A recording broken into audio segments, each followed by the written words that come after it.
Good morning, y'all. Hopefully, you guys are doing well. Let's just jump right into it because CPI is coming soon.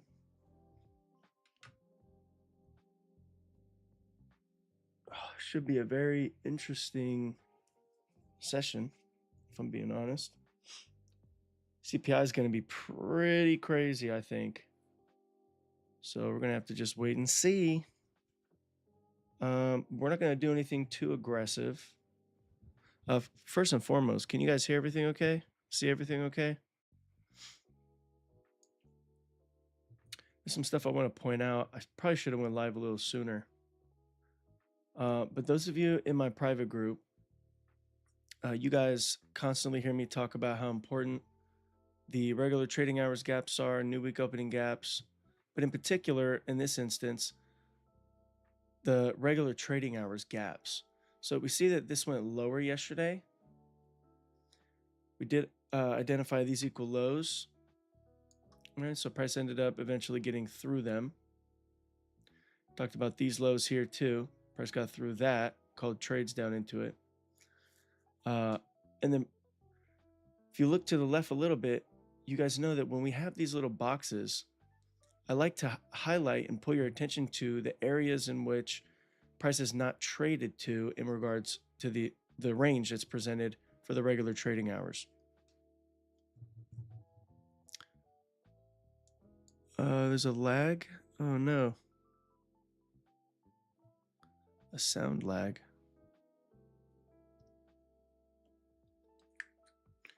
Wait a minute.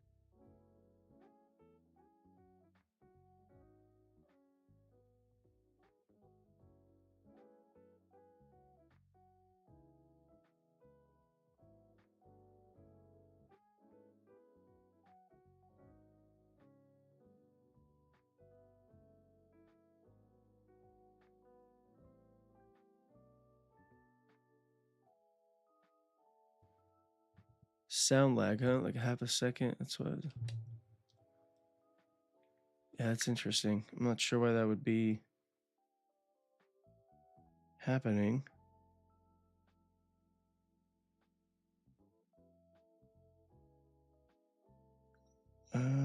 Yeah. Hopefully it's not gonna be too distracting.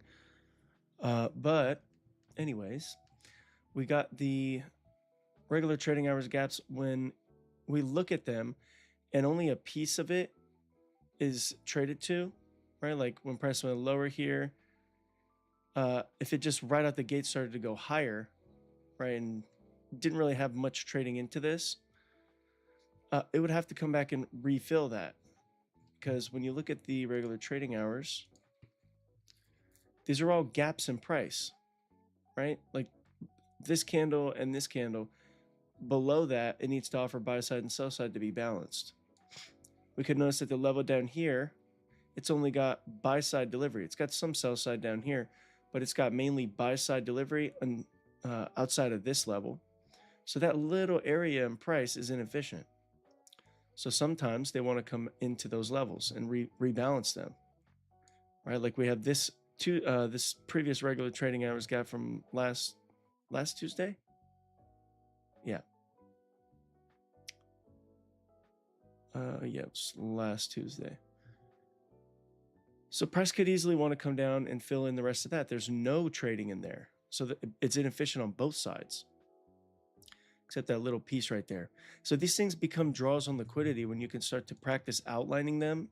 And of course, I could talk about this theoretically, but you're not going to really be able to see it and start to couple things together like a market maker sell model that's targeting for the origin of electronic trading hours, that specific price swing. That origin can also have a coupled regular trading hours gap that's inefficient. So it can act as an even stronger draw on liquidity. Okay. So you want to keep these things in mind. Obviously, we have an indicator for this.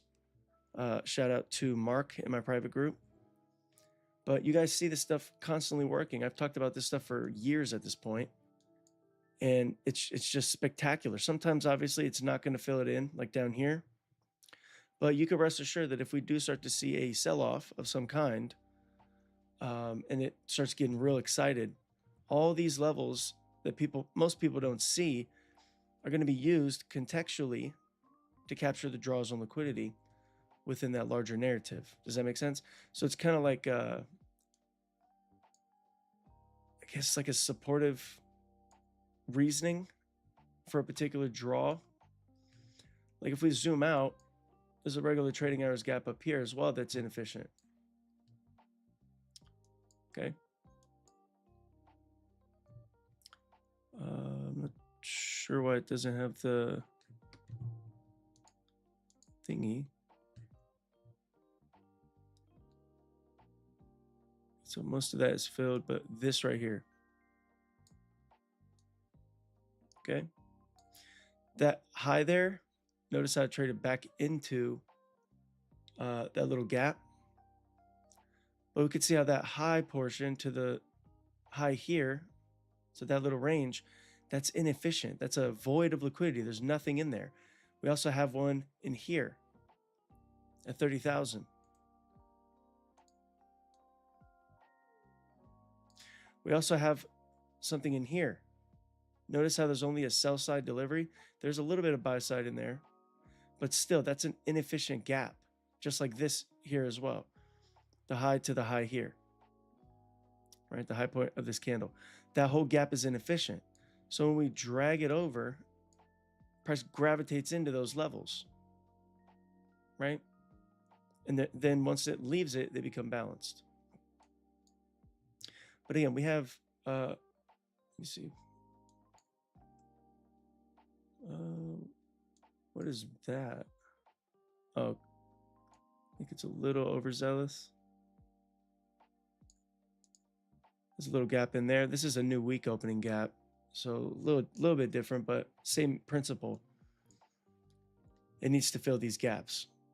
So whatever the narrative is, in this case bullish, we want to look to trade towards these inefficient pieces of price delivery. It's a very effective way of doing things. You know, and me showing you this doesn't really do it justice just in this video, but you have to keep in mind, I've been doing this for 2 straight years showing the same thing. Sometimes we've targeted regular trading hours gaps from a month ago, sometimes a couple months ago for like a quarterly draw. So this stuff's very useful. You really only need the last 2 weeks. And you obviously want Monday and Fridays first presented fair value gaps outlined, and then you also want the regular trading hours gaps from those 2 days as well, because it's the start of the week and then the end of the week. For whatever reason, those are significant as you move forward.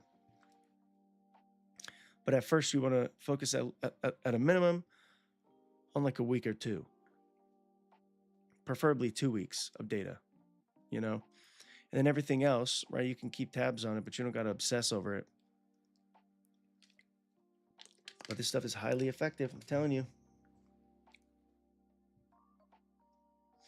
So hopefully, those of you that have been with me for a while understand that and start to practice it, because I'm telling you, you guys see me do this all the time. There's a method to it. Like, look at what happened with this. The draw down into those equal lows I outlined, price got a small inefficiency in there. Isn't it ironic how it goes right down to the low of it and stops immediately? It's also a mitigation block we talked about. Low, high, failure swing. So equal lows, failed market maker sell model in here. Price rallies up, gets above the midpoint there. We got equal highs. That sets up a buy model. This high to that low. All of this accumulation dragged over once it takes out the high becomes accumulation to distribution. And then again, my objective is up here. We actually have the average daily range of the last 5 days and a projection, and it's getting us up above the 20-day look back for 20, 40, 60-day IPTA data ranges. That looks very, very obvious. There's so many confluences showing that we're going to get up here. CPI is a wild card, obviously, but I am highly confident that we will get this to come up here. Dollar's still weak. It's not really doing a lot. It's going to do a lot in, 4 minutes? So we'll see what happens. I do believe this is the objective. This is what I'm aiming at. So there's no ambiguity. Only way that I won't think that way is if we get down below these levels here, and this low to that high ends up not holding at all. So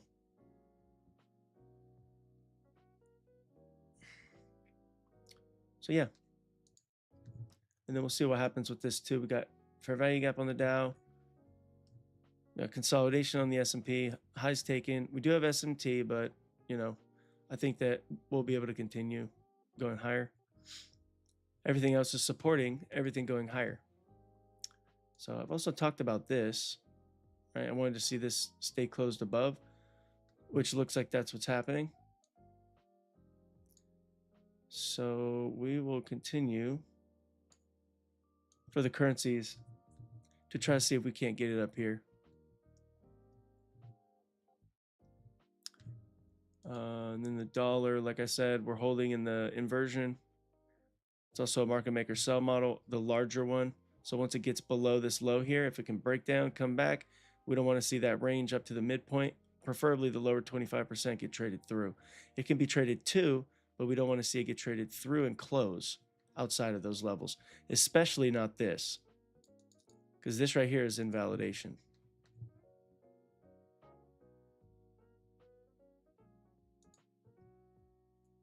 So if we are going to go short,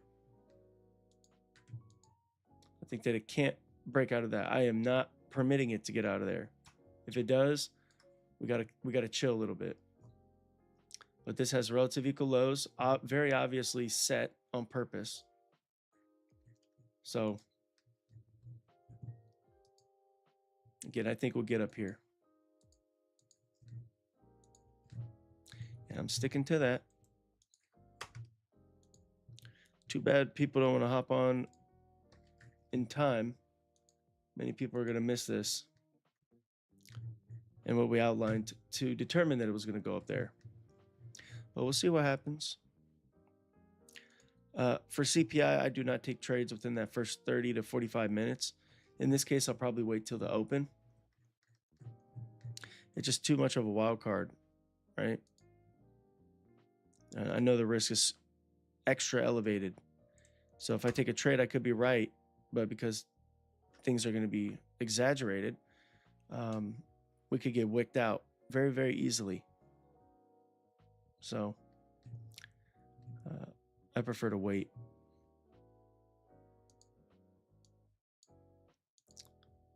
So that's what we're going to do.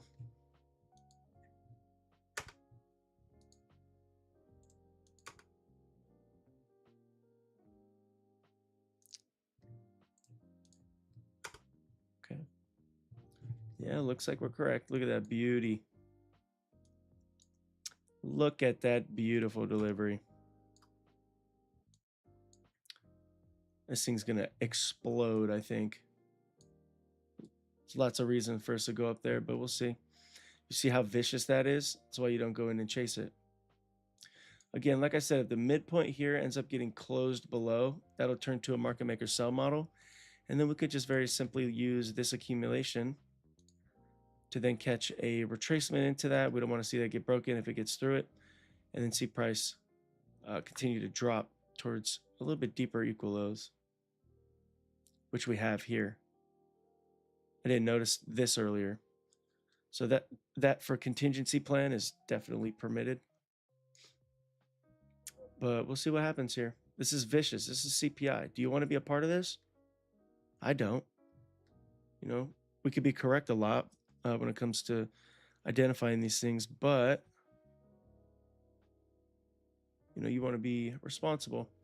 And I'd be irresponsible if I said, yeah, guys, let's go put in a bunch of trades right now inside of something like this. You got to be nuts. And I'm not nuts. All right, I'm very calculated. And this is just too much risk. But yeah, hopefully everything we've talked about already has made sense to you guys. It's unfortunate a lot of people aren't going to be able to get the context here because they didn't hop on in time.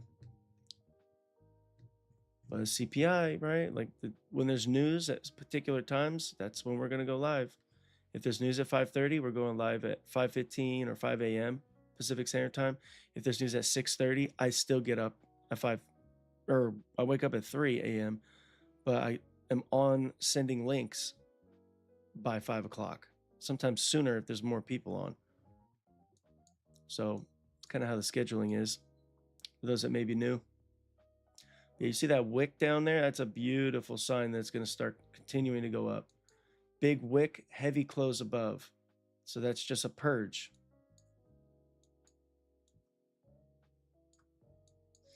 So we got to watch that. We do have a rejection block here. You know, these CPI wicks can sometimes be used as targets. So definitely got to keep that in mind. But I think there's just too much up here that's too beautiful. It looks too good. And it's the data range, 20-day look back. So, and because we're so close, I think it's very, very strong likelihood the price is going to get up there. Then again, everybody thinks it's going to go up there. That's why this happens.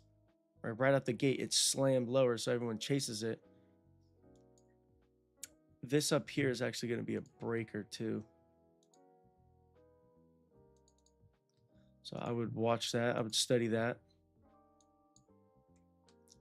So we got low, high, lower, low, and then a higher high if we can get up beyond that. If we get up above this, again, that wick becomes, especially if there's a displacement through it, that wick and that displacement, along with this whole move lower to go higher, it'd be looked at as a BPR. It should be treated as a BPR, right? In terms of the characteristics. So price getting up above this, we have a breaker, but we also have that wick. So should offer something there. And then we should be able to see price slide on up.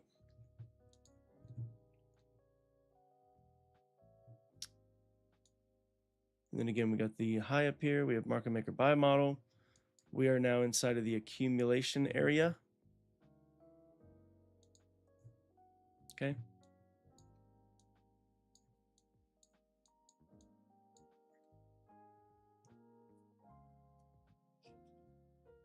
Wait a minute.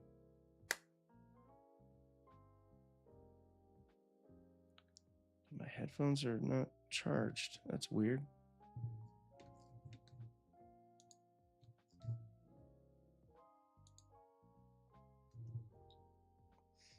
Wonder why they didn't charge overnight. That's weird.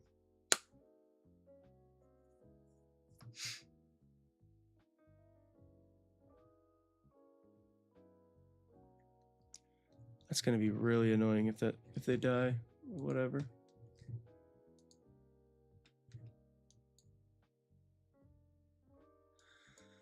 So yeah. You guys have any questions?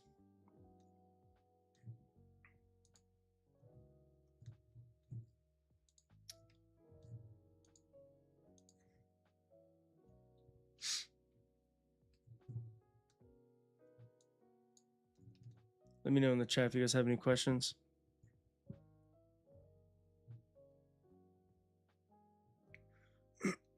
It's been a pretty good week this week. I'm actually in a swing trade at the moment. Shared that screenshot. But yeah, we'll see what happens.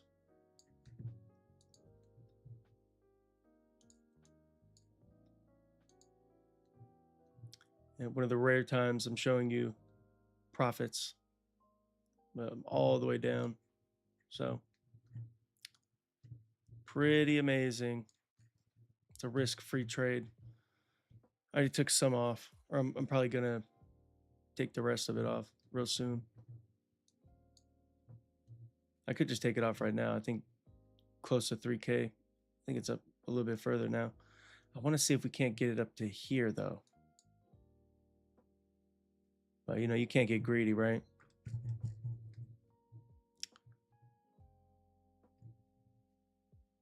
Let's see. Again, if you guys join my free group, any of you guys that are new to this community, if you join my free group and you do not do my simple verification process, I am going to kick you. Okay? There's too many spammers, too many just idiots that irritate the crap out of me, which is the whole reason why I didn't even have a free group for quite a while, because people are pathetic.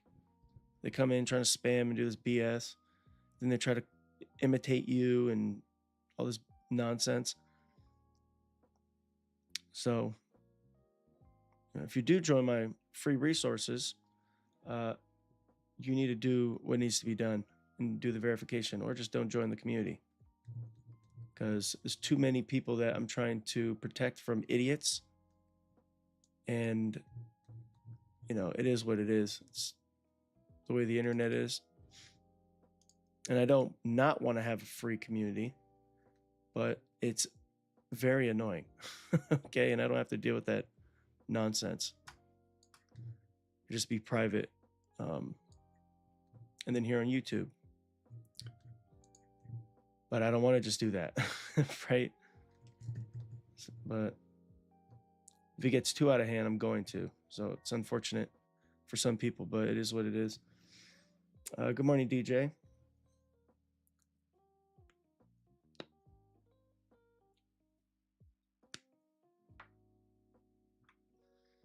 So let's see what's happening with the 3 indices at the same time. So yeah, it does look like the dollar's starting to race lower. This thing should be able to pick up. So all of this is just retracement. Again, we're coming down into a level that I like. Okay.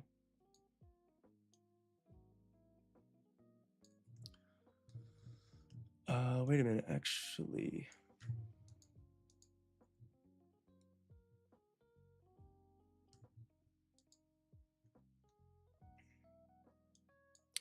See, on that bigger scale, it's already kind of went down and respected that accumulation to distribution. It's a buy model. That's at least how I'm internalizing it.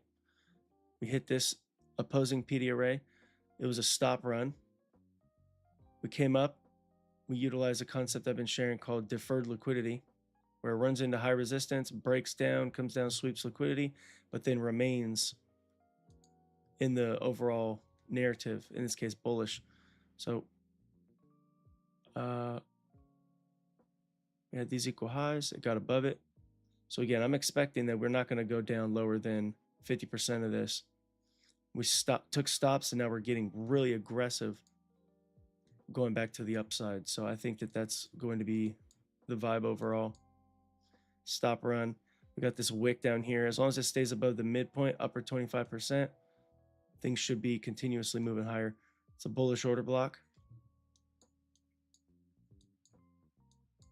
So I do think that we'll be able to get price to go up. We got dollar tanking. I mean, this is a beautiful, beautiful setup.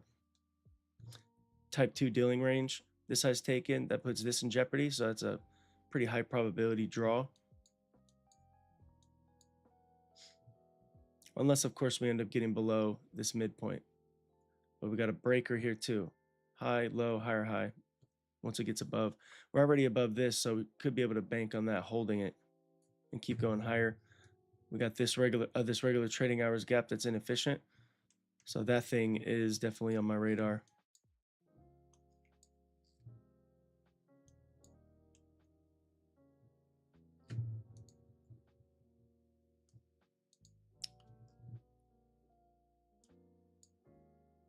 Where is that regular trading hours gap?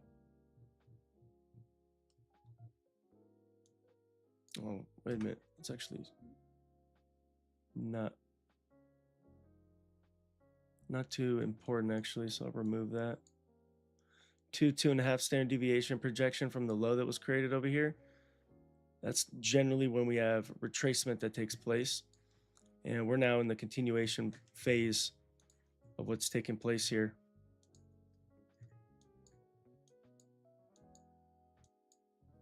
So I think we'll be able to rock it up. Still pre-market open, still heavy risk.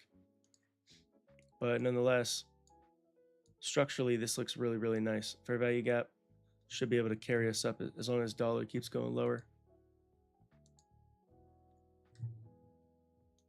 So that's what I'm going to be banking on. See if we can't take it to the bank. Okay.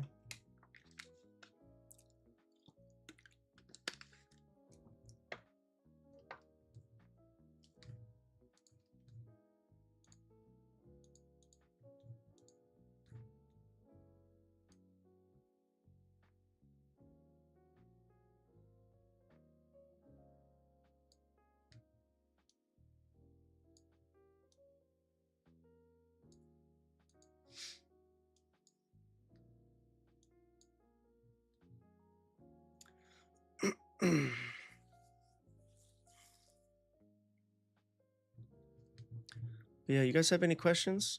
Good morning, Z. Morning, Tony.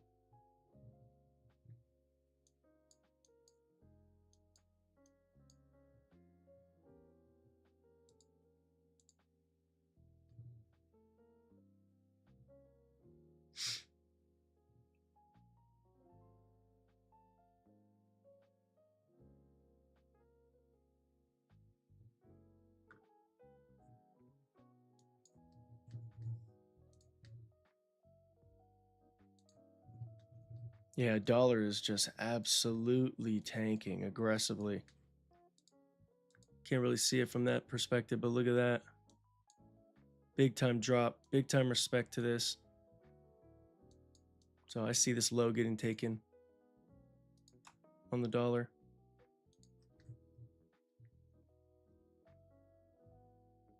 So we'll see how that unfolds.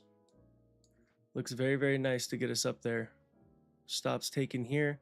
Everyone is now unseated. And we are on a rampage in this market maker buy model.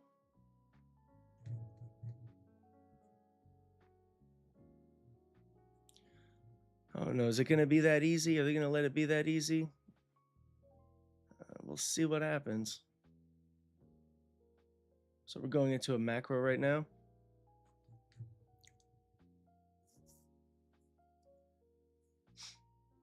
See if it can't get price to accelerate a little bit. Ooh, we do got SMT at the highs here. It's not necessarily the greatest thing. They like these wicks. Sometimes they like to come down into those wicks. But dollar going lower like this should be pretty reasonable to expect the price is going to try to go up. But again, it is pre-market open. So it could play a little bit of games in here until the open. So we'll see what happens.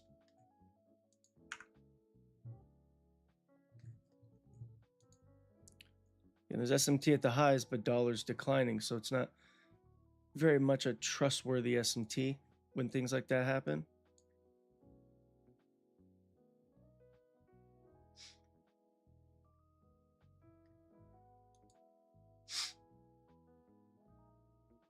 So yeah, we got that wick right there.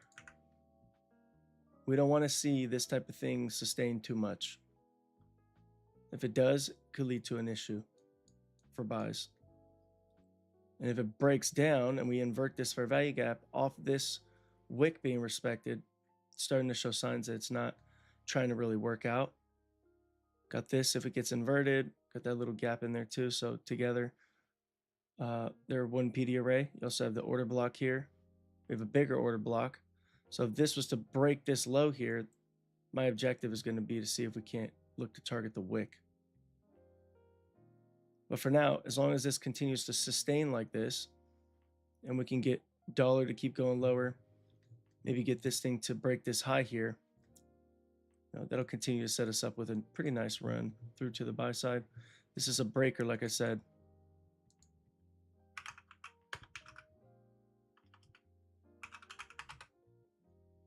But we're pre-market open right after CPI, so it's best to have rules where you're not going to engage in this.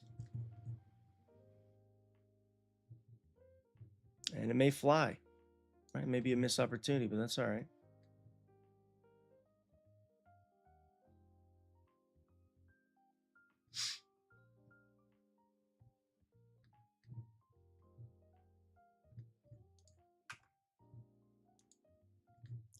So the S&P actually has equal lows below right there.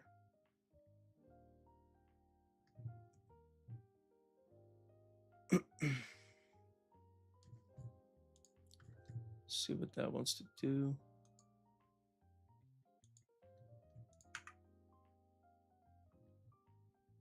So we're gonna have to start seeing this thing move away from this. If it's gonna hold this, it needs to be quick. Get us away from this. If it overtakes this and closes below that inversion, that's a problem. It's a red flag plus the reaction here coming off this wick. Reacting, inverting fair value gaps, closing below them. That starts to instigate a problem. I do still believe we'll get up here to these equal highs, though. I don't think they're going to leave that. I thought CPI would have a little bit more of a dynamic piece of price delivery up there. Maybe saving it for a little bit later.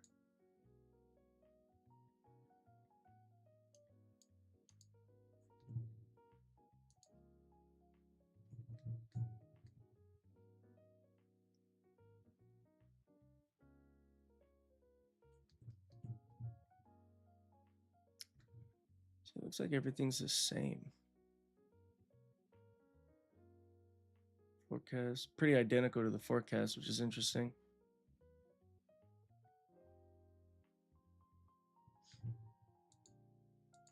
Not that that has any crazy dramatic impact on what is or isn't going to happen. It's just an excuse, but you know, if the numbers are good, sometimes it does have an effect.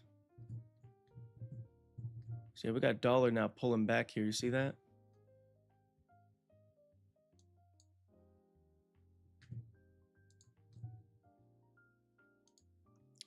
Oh, it's got that wick right there.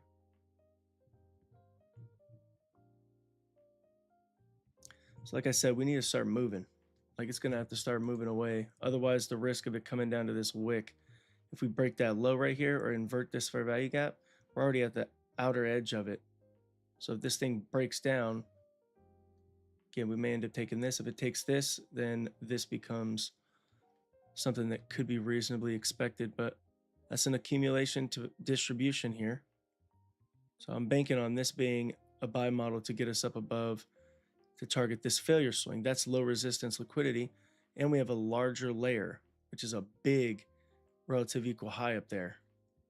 Everybody sees it though. So we got to see if, is this enough of a hold or are they going to want to hold longer? Right, this definitely now has people trying to get into buys. I'm sure of it. So it's pretty reasonable, right? But again, CPI is a wild card. They could do whatever the hell they choose to do. And it's not all the time pretty friendly, right? Could have everybody pulled in one direction and just rip the other way. CPI is a one-sided event though, generally. But sometimes, you know, it's a handful of times where it'll go both sides. Like if this gets below this low, it'll be one of those moments. And then the wick here, I'm confident would be targeted if we lose this. Before we get to that wick though, we have a rejection block there. But I need things to happen in order for me to get ahead of that. I'm not going to get ahead of it. I'd have to wait. But that's a rejection block. Could be a draw if we break this low. So we're going to need this thing to start, you know, gravitating up. We are in pre-market open, so they may hang around in here until the actual open. Then it may go, right? It's kind of just the nature of things.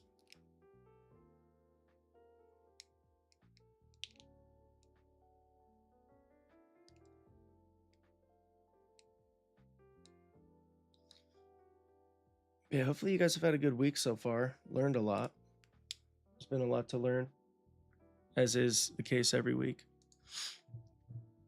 Good morning, Jen. 5.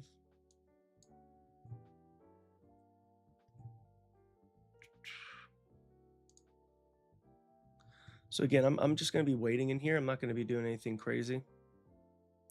It's not giving a very sensitive response, so that's a little sketch. right? If it was going to be really, really animated, we would have stopped in this fair value gap and then just went. But now that it's kind of hanging around, it's telling me that they're most likely going to keep this in a holding pattern. Just kind of wait. They're not really too excited to get up here. They know everybody's trying to target the highs up there, I'm sure. Everyone with common sense, at least.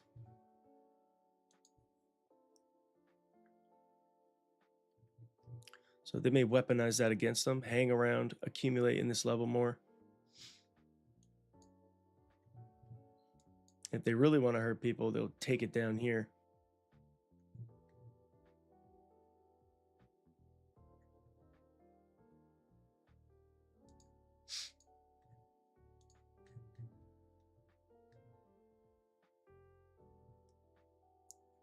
So let's see what happens.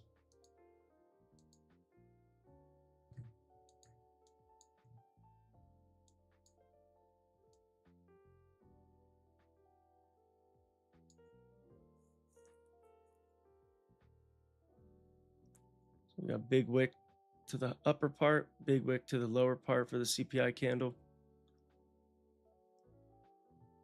So we're just trapped inside that range, high to low. So very sketch when we're inside this.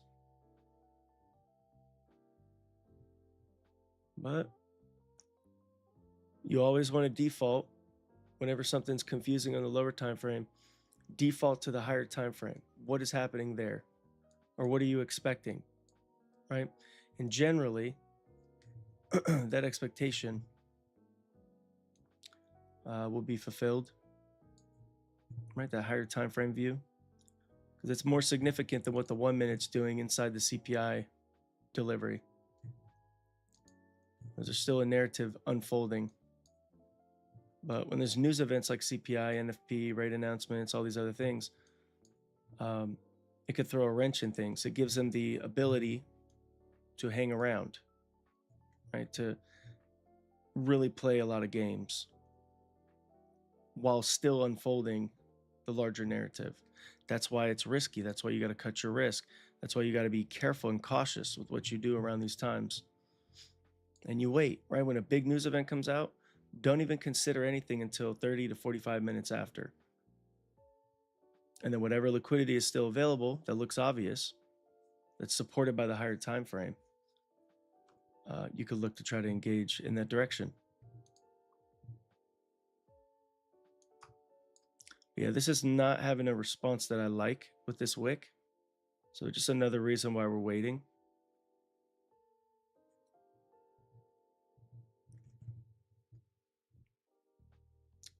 Starting to see some life. Still hasn't closed outside of that inversion on the 1 minute we talked about. Inside that upper 50% of the larger wick to the upside. What was that? What was that? It was on, okay, it was a 4 minute. So let's just move up to the 5 minute, use the 5 minute one.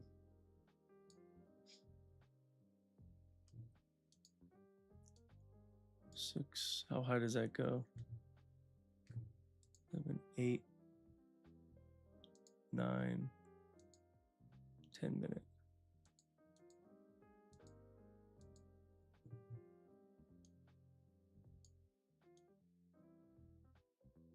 I think I like that measurement more.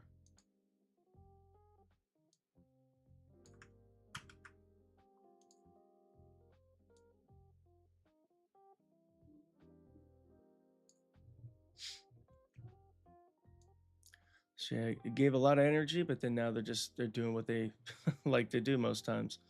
Very fast and then slow the roll. Make everybody get kind of faked out, juked out, like go one way and then maybe try to flirt around with the other way or hang around longer than people are comfortable with hanging around.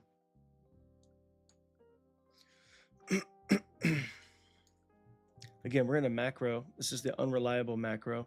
This is part of the reason why I call it that, because it stalls. Right? It's still part of the bigger narrative, but you know, everything runs on time. And we're not in the open yet. So all of this stuff may be very slow, pulling people in, got everybody thinking about these news events. Oh, I'm gonna get in and catch a big move. Then they get totally crushed by price doing the opposite, or doing something like this where it rips, looks like it wants to go fast, but then it stops. It slows way down. So when that happens, you got to be extra cautious. You got to identify that. So yeah, we'll see what happens with this. Got equal lows there. Did it take out that low? Peek below it a little bit. Not very aggressive, but still respecting the order block here. Still respecting the fair value gap. It's just very, very slow. Appreciate all you guys hopping on, by the way. Again, if you guys have any questions, let me know. If you guys do get value from what I do here, don't forget to like the video, subscribe to the channel if you're new. Helps the channel out, helps me get in front of more people that need to hear these conversations that we have every week. So thank you in advance for that. But again, the perspective that I have is I'm waiting. Right, I'm not willing to jump ahead of this, ahead of the open, when clearly CPI ripped around for a little bit, but now it's slowed down. So we don't want to get caught up in the slowdown period. I want to see a little bit more data.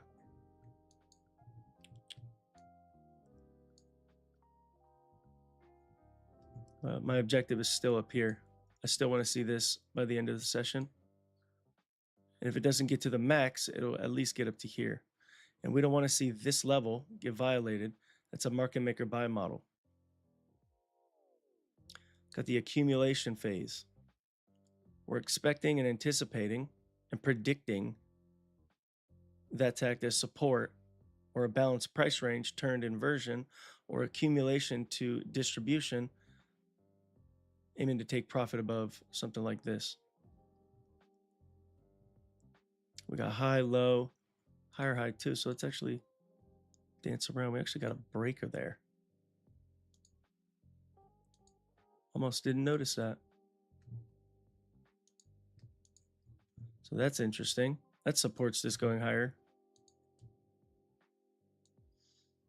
You notice the 16-hour inversion fair value gap I talked about the other day? It's still respecting. It went all the way down into it and then stopped. Right in that upper 25%. And now again, like I said, we have a breaker. We have a market maker buy model. So we'll see what it wants to do. Stop run. Closure back above. So this inversion is still valid. Hasn't closed outside of it to the downside to turn it off from a large time frame. So all this stuff is working inside that narrative. And again, it's another reason why I'm thinking we'll get up here.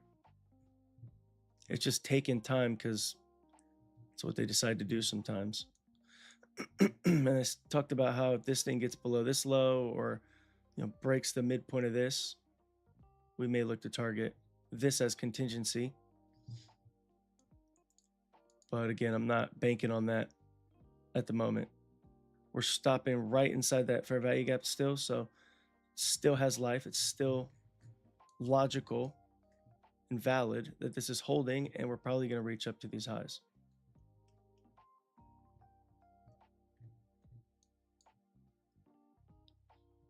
So again, I hope all that makes sense, you guys.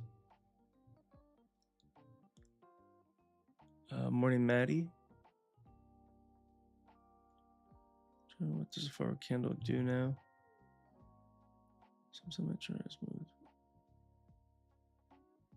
If a new forward candle starts 9 a.m. Eastern. Does it start at 9 a.m. Eastern? The 4-hour candle starts at 3 a.m. Pacific Standard Time and then 7 a.m. Pacific Standard Time. Those are the 4-hour candles.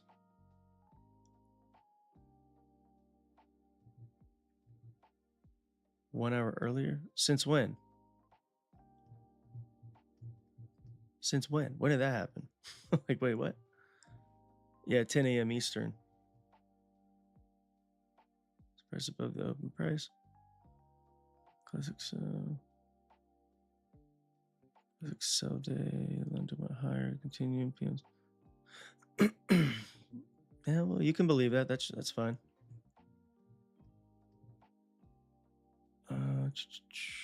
Yeah, I'm gonna have to look into that. You said 4 a.m.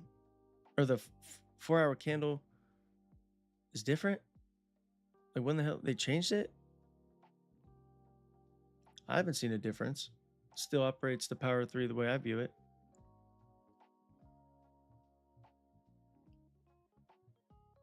MT5. Yeah, that's strange.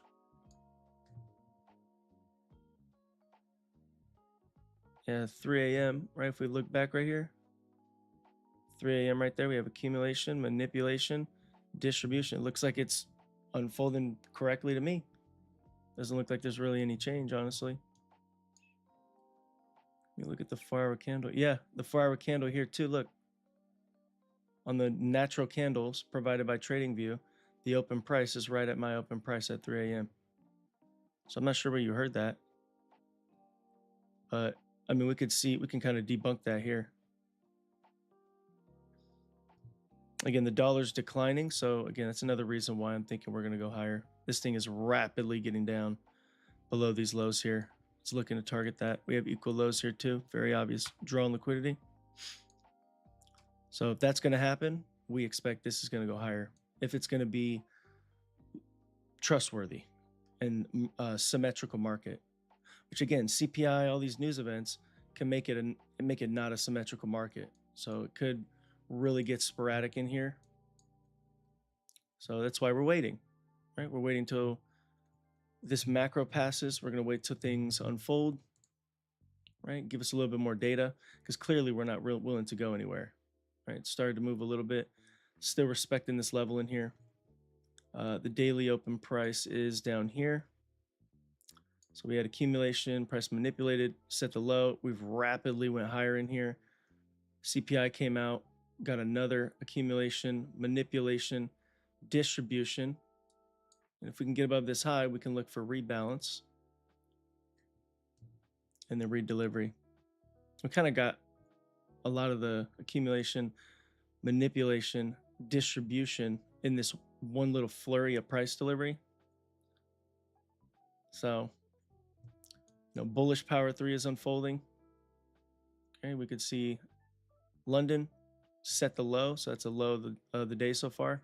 We've obviously been very fast in London, so that's a risk. That causes heavy risk. We've spent a lot of time in this area. We still got our equal highs, so my narrative from Sunday still has not changed, and I'm not going to change that until something dramatic happens. Like if this ends up breaking through this low, then I'll change. Or if we get simply below this accumulation in here, because that's acting as support clearly, right? We can clearly see it's not trying to get through that. And we're clearly in a buy model, and we clearly have these equal highs up here.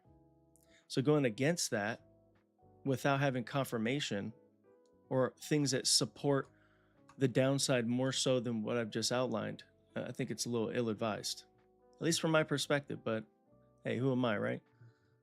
We'll see what happens. CPI can throw a wrench in it. Anyone can be wrong on these days. And if we do end up being wrong, we'll be able to figure out why. So we'll wait. I'm waiting. I'm not going to take a trade right now. It's just not going to happen. This is too slow. Clearly, they're not interested in trying to be too aggressive. So I believe London had a very nice move. Yeah, that nice move, again, can cause, if it's bullish, it can cause price to pull back against it. Same thing if it was bearish. If it goes lower through London, fast London leads to sloppy New York AM session. Let's see if our closes. Yeah, Maddie, that's true. That's what I'm going off of.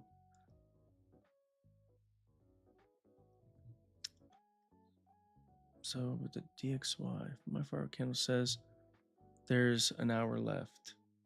Yeah, exactly. 7 a.m. or 10 a.m. Eastern. So yeah, that's kind of how you can tell too, like when things start. You just look at the time. My 4-hour candle says the same thing. We got 53 minutes. That puts us at 7 a.m. And then a new 4-hour candle starts. So yeah. So yeah, we'll see what happens in here. Because we have spent so much time in this area and because the bias and narrative is still bullish, uh, we may have a London that started quick and it may not get all the way down there, like and turn entirely or give us too much of an aggressive retracement. CPI has kind of already done that and they're going to be in a hurry. They only have so long to get up above their particular target by the end of the week. And this just looks beautiful. Dollar is kind of coming off that low right there. Oh, wait, no. I hate when it does that. If I go to a certain time frame, it has lag data or no data at all, right? Just old, and it doesn't even have a timer. I don't know why it doesn't have a timer, but it's still dropping, right? So we'll stick to it. We have a large wick with displacement. That's a balanced price range. We do got these equal highs. So if we were to get through the midpoint of this wick, you know, that would potentially send us up through those highs. And then that would be, you know, something that would have us considering the likelihood of this potentially taking a nosedive to our contingency plan, which if this low gets taken out, we have to look at these lows in particular. And then if it breaks through the midpoint of this wick, right, we have these equal lows. But that, again, contingency. Higher time frame narrative is bullish. Unless they're going to leave these up there, which would be pretty hilarious, right? They could do that. We're still kind of in a range. So we could just bounce around and be consolidated and really play a lot of games. There's no demand or guarantee, obviously, for any direction. But so far, right, we've already spent a lot of time. We're below the Sunday's open price, so bullish power 3 is unfolding. We got a Tuesday low of the week. So not only from the daily power 3 or the daily range or the day-to-day price action, are we looking to potentially go higher and target, you know, the highs up here. On the weekly candle, we're actually now above the open price after spending 3 days in the lower portion and then rejecting from a PD array being the mitigation block here aggressively in the direction of our higher time frame equal highs. So that's another deeper understanding of why I believe we're going to go higher too. But again, it's CPI, just like with NFP and these other announcements. We could very easily see if this gets violated and it upsets this going into the open, you know, we may want to attempt to get down here. Even if it takes that level out, as long as it doesn't break the low here of this accumulation, because that's a market maker buy model, we will still look to try to see if price could eventually go higher as long as we stay above this too. There's a lot of stuff that supports this going higher, even if it was to spend a lot of time in this lower level like it has, right? In the grand scheme of things, right? If we're stuck on the daily chart or the daily range or just like the little time horizons, little time frames, 1 minute, 5 minute, it's going to be very easy to get disjointed and faked out. So you always want to stay rooted in the weekly direction, look at that higher time frame, and until it proves that it doesn't want to go in that direction, in this case up to these equal highs, by breaking through significant levels relative to a higher time frame structure, we'll keep going higher as long as this stuff stays intact, as we have, right? I have not said bearishness all week. Overall, right, we've had short-term bearishness, but we're still respecting the retracement in this larger market maker buy model, right? The accumulation here to distribution. And now we're kind of just hanging around before it looks to try to take these out. They don't like smooth edges like this. And if they were to leave that, you know, that's a time when I would accept, okay, well, you know, that's a very obvious target. ICT himself was targeting this the other day, but it didn't allow for it. And sometimes that's going to happen. It happens to the best of us because, you know, the markets are risky. It's the way it is. And they're building liquidity. The more that they don't get up there, the more they pump it up and then fail to get up there, there's more and more and more stops up there because more and more retail traders are thinking that that's strong resistance. We know that if it revisits a level like this and leaves it like that constantly, that is a strong candidate for a draw on liquidity if the higher time frame can support that overall perspective. And for me personally, what I see right now, we're inside of this buy model, clearly. And the only way I get out of that is if it breaks down through this low and then really starts to accelerate, because then that would put us in a sell model, right? And again, we already have our low set for the day. We've aggressively traded away. So going into New York, it could be a slow mover, but because of CPI, it can be unorthodox, right? Clearly, the overall perspective of us seeing this go higher, respect these levels in here, at least up to this point, has been correct. So if a buy was taken in there and I was aggressive, we would have already had our 20 to 30 points taken, right? Off the breaker, right? So if I did want to get a little bit more aggressive, also happened in a macro. So that was definitely something. If it was a different day, that would have been a candidate for me to take a trade with, try to target the highs up there. But again, CPI, it's risky. You know, we're outside the macro now, approaching the open price. So we'll see what happens. But this is very, very slow. It's not super exciting for me. And again, we're ready for anything. So if it does go lower, you know, we'll be ready to adjust. If this low gets taken out, that's when I'll start to consider, okay, well, maybe this wick, given the fact that wicks act as gaps, they're very sensitive in terms of their characteristics, you know, really related to gaps, honestly. Well, we'll just have to wait and see. Because I don't take the lower time frame as more significant than what I see on the higher time frame. I just don't do it. I've learned my lesson over the last 7 years. Until the lower time frame agrees with the higher time frame, or vice versa, the higher time frame shows agreement with what's happening on the lower time frame, we got to just stick to our opinions. And we'll see what happens. You know, you don't want to flip-flop all the time. So if you get something wrong, or if it goes against you and your setup fails, that doesn't mean automatically you flip. You know, you got to build justified reasons to flip. And when you have a thing staring you in the face like this up here, it's probably going to be the better idea in terms of odds to try to aim for that, especially with this being a breaker, this being a bullish power 3 potentially. In reality, it's not necessarily super aggressively a bullish power 3. We're still inside of a range extreme, high to low. So equilibrium was right here, and you see how it consolidated in that level. But equilibrium, like I've mentioned before to you guys, when you're in a range like this, that equilibrium is going to also not only act as a level where price is going to gravitate to a lot, but when it's time to leave it, right, and get to those particular levels outside of that range, it's going to use that equilibrium. Okay, we can kind of see that happen here so far, and we'll see if it can sustain. I'm going to stick to this, right?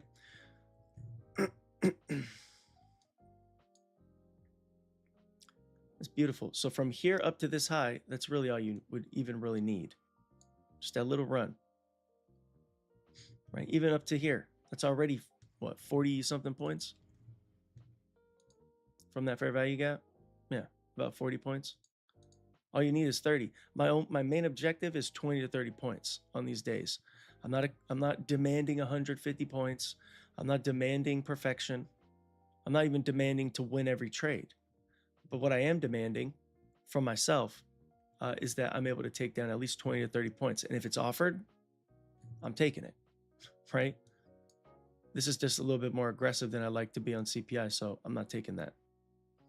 Did it work out though? Did our assumption that this was going to hold and our bullishness up until this low gets taken out, has that been something that's worked out? I'd say it has. Has this breaker held in price? And have we continued to gravitate higher with dollar given this gravitation lower? I would say we've been correct on that. Right? Our assumption for bullish power 3 to be unfolding, I would say we've been correct in that so far. This stop run here, closing above that, expectation of this going higher because of that, is that in line working out? I would say it is. Right? So pretty much everything that we have outlined, again, for CPI, all the different components, has worked out. It's been profitable. Okay? So you want to take notes of some of the things that we've been talking about, because obviously we've been correct here. We'll see, obviously, if a wrench gets thrown in, right? Do you still see 4,850 as you said? 4,850. What are you talking about? 4,850? 4,000? Oh, you talking about gold? Are you talking about gold? Oh, uh, we're in the open. Let's actually go. Since you're talking about it, and I'm here to help you guys, I will pull up gold for you real quick. Let's go pull up gold. It's been a minute since I talked about gold. Damn, look, we were correct. We were correct. The price was going to eventually look to go higher from that level. Very interesting, huh? Came right up into that gap I highlighted.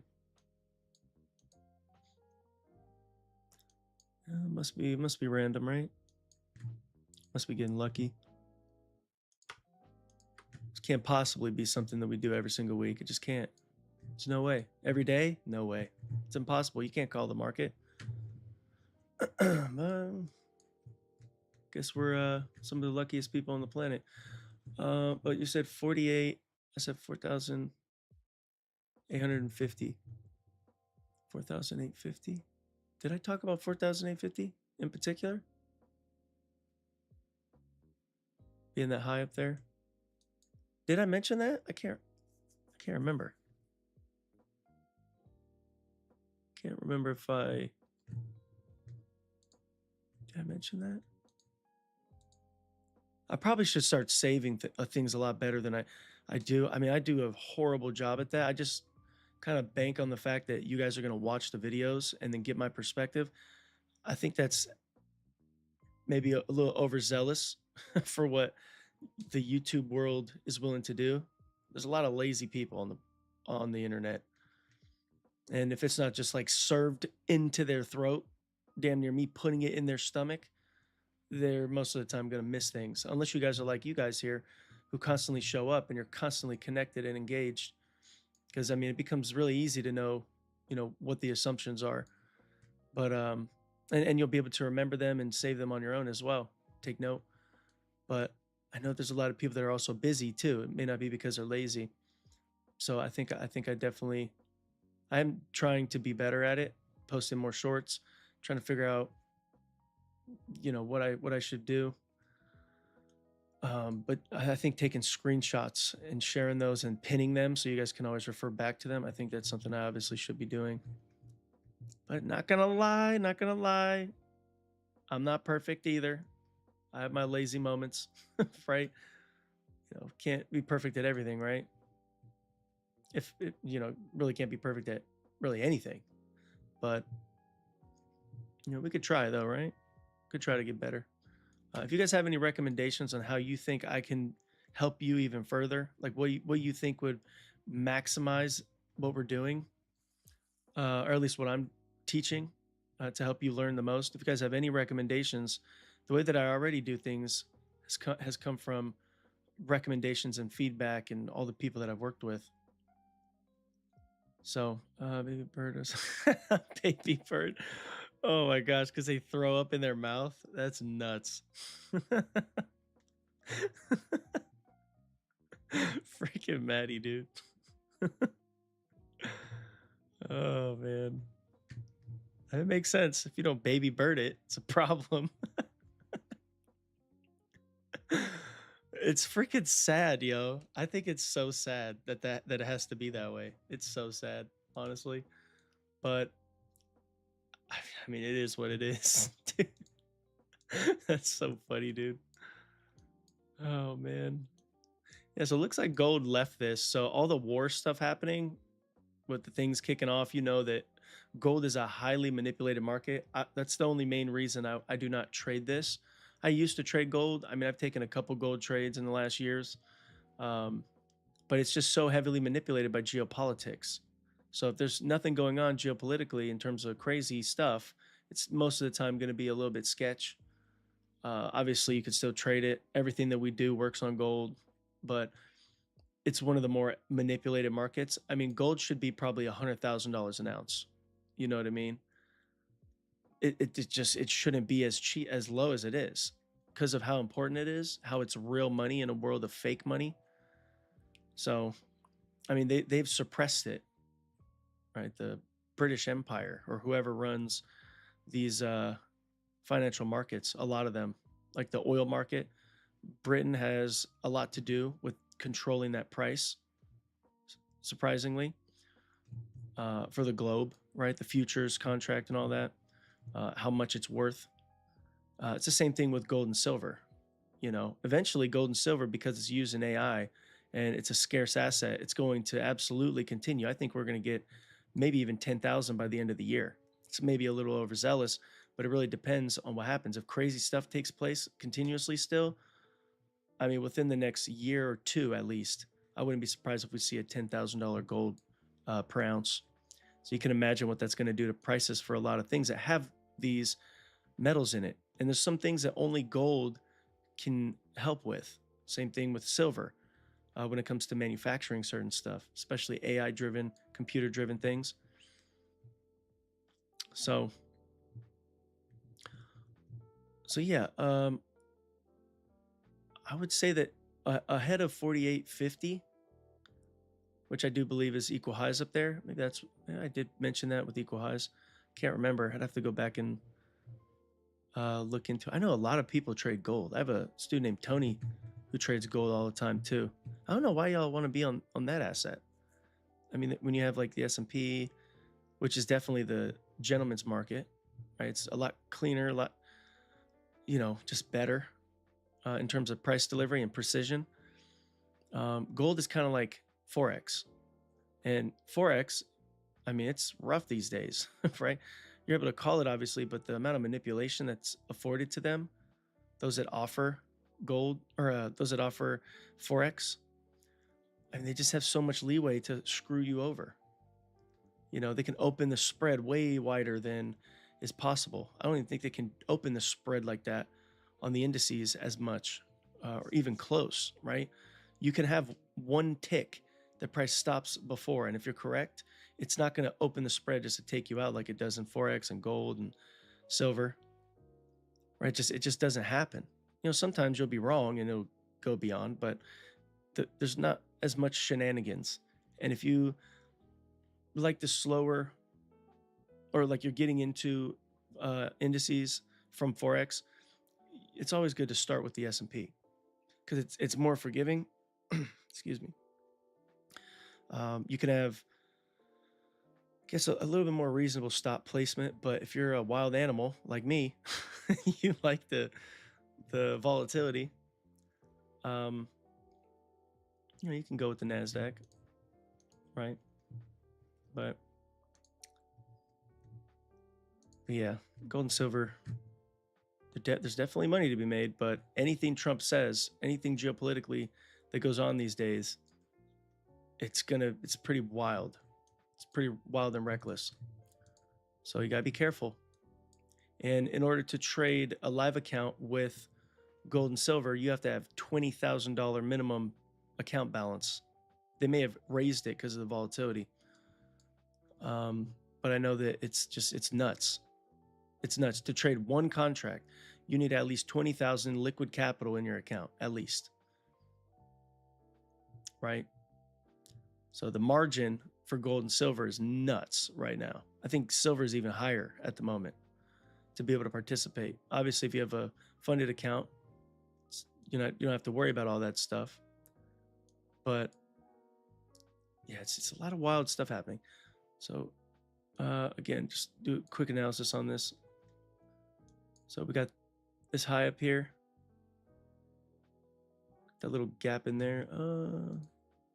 So I would pay attention to, see this wick here, to that high. So that right there is inefficient because it's got a wick displacement. It doesn't really have any overlapping candle. It does have it over here, but if we're going higher, this becomes important again, right? As long as it's going lower, this is a balanced price range to go lower. Obviously, it treated it as such. Look at how precise that was. That little specific area, because it's got buy side displacement, sell side displacement, beautiful respect to the tick, right? So if this does go higher, which I think it will, we got a market maker buy model as well. Okay. So I wouldn't be surprised if we do target up there, 4,900 at some point. 4,850 is reasonable. It's that high right there. It's a little gap in there. I think that's probably what pulled my attention to that when we were back here. It was a while ago though. But yeah, I wouldn't really be surprised if we do look to try to come back to that. But ahead of that, we have this high, this high, this high, the wick quadrants, and then we have that little inefficiency in there that could look to be traded too. So I'd be looking at that as well. And again, we got market maker buy model. Like something else, the fractal nature of market maker models, if you just had this price action here, you could see a buy model unfolded there too. The accumulation, drag that accumulation range over, it should be distribution, second stage. How do you know it's second stage? Because of the speed in which it used to get up here. Okay, drag that over here, right? Accumulation, accumulation, drag that over, distribution, smart money reversal. Very long, drawn out lag before it got to that, but nonetheless, if you go even lower, right, you can see market maker buy model. Right, kind of failed in here, and then it presented a sell model, and then it went back above midpoint of this high to that low. This delivery, drag that over, its accumulation to distribution. How about this? High, low, up to the high. That's another market maker buy model. There's your distribution level there. Smart money reversal in here. We have a low, high, lower low, break above the high, so that's a breaker. And it's just off to the races. It keeps going because of all the stuff happening recently with the war in Iran, all these different things. Of course, they had to use that as a reason to go. But that's my opinion on gold. Appreciate the question. I hope I was able to clarify that a little bit. Good morning, everybody. So yeah, looks like we were absolutely correct, which is what I was assuming for buy side, unless our levels got taken out. So that was a beautiful run. And, you know, not gonna lie, I did engage. I did engage. So took that little buy up there. So a little buy in there. I engage right there. Simply took it right up to the high. Well, a little bit beyond the high. 954. So, you know, got a little risky. It's all right. I don't want to put you guys in trades like this though. So I'm telling you the rules that you should follow. Because I know I could deal with the loss. I don't know how you'll deal with the loss if it does end up in a loss. You may get flustered, and there's a better time to look to engage, which is going to be within the next 30 minutes. So we'll identify something that makes sense. I do still believe that we're going to keep going up unless this high now, this high to the low down here, that midpoint, unless it gets through that, I'm still going to keep this going higher. We are very close to our target up there. We got the regular trading hours gap. So we'll see what it wants to do in there. Again, I outlined what would have got you into a trade setup in here. I didn't just come out and say, yeah, go ahead and enter, right? I considered not entering, right? It's a lot more risky. It's pre-market open. So I don't want to put you guys in positions where I know I can manage it. And if I'm wrong, I know I can get over it. I don't know about all of you guys. So I got to be a good steward of what I'm talking about. And I'm not here to put you in trades. I'm here to teach you how to find your own trades and give you the context and how things operate. So yeah, that's a vicious turnaround right there. You see that? So let's see. We got this low down here that again, we're watching. We have this wick in there. Let me actually measure that out. So right out the gate, they're looking to smash it right here. So Again, we're going to have to wait on this. Even more reason to wait. That's a big red or big flashing red sign to wait. Wait till the macro. That's what I'm going to do to find another setup.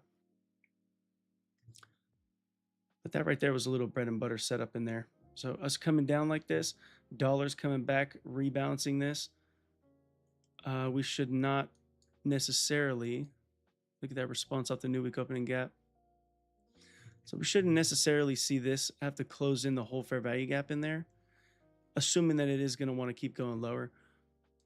You know, we do got to pay attention to this equal high up here. This is a balanced price range. That's why we have it outlined in green.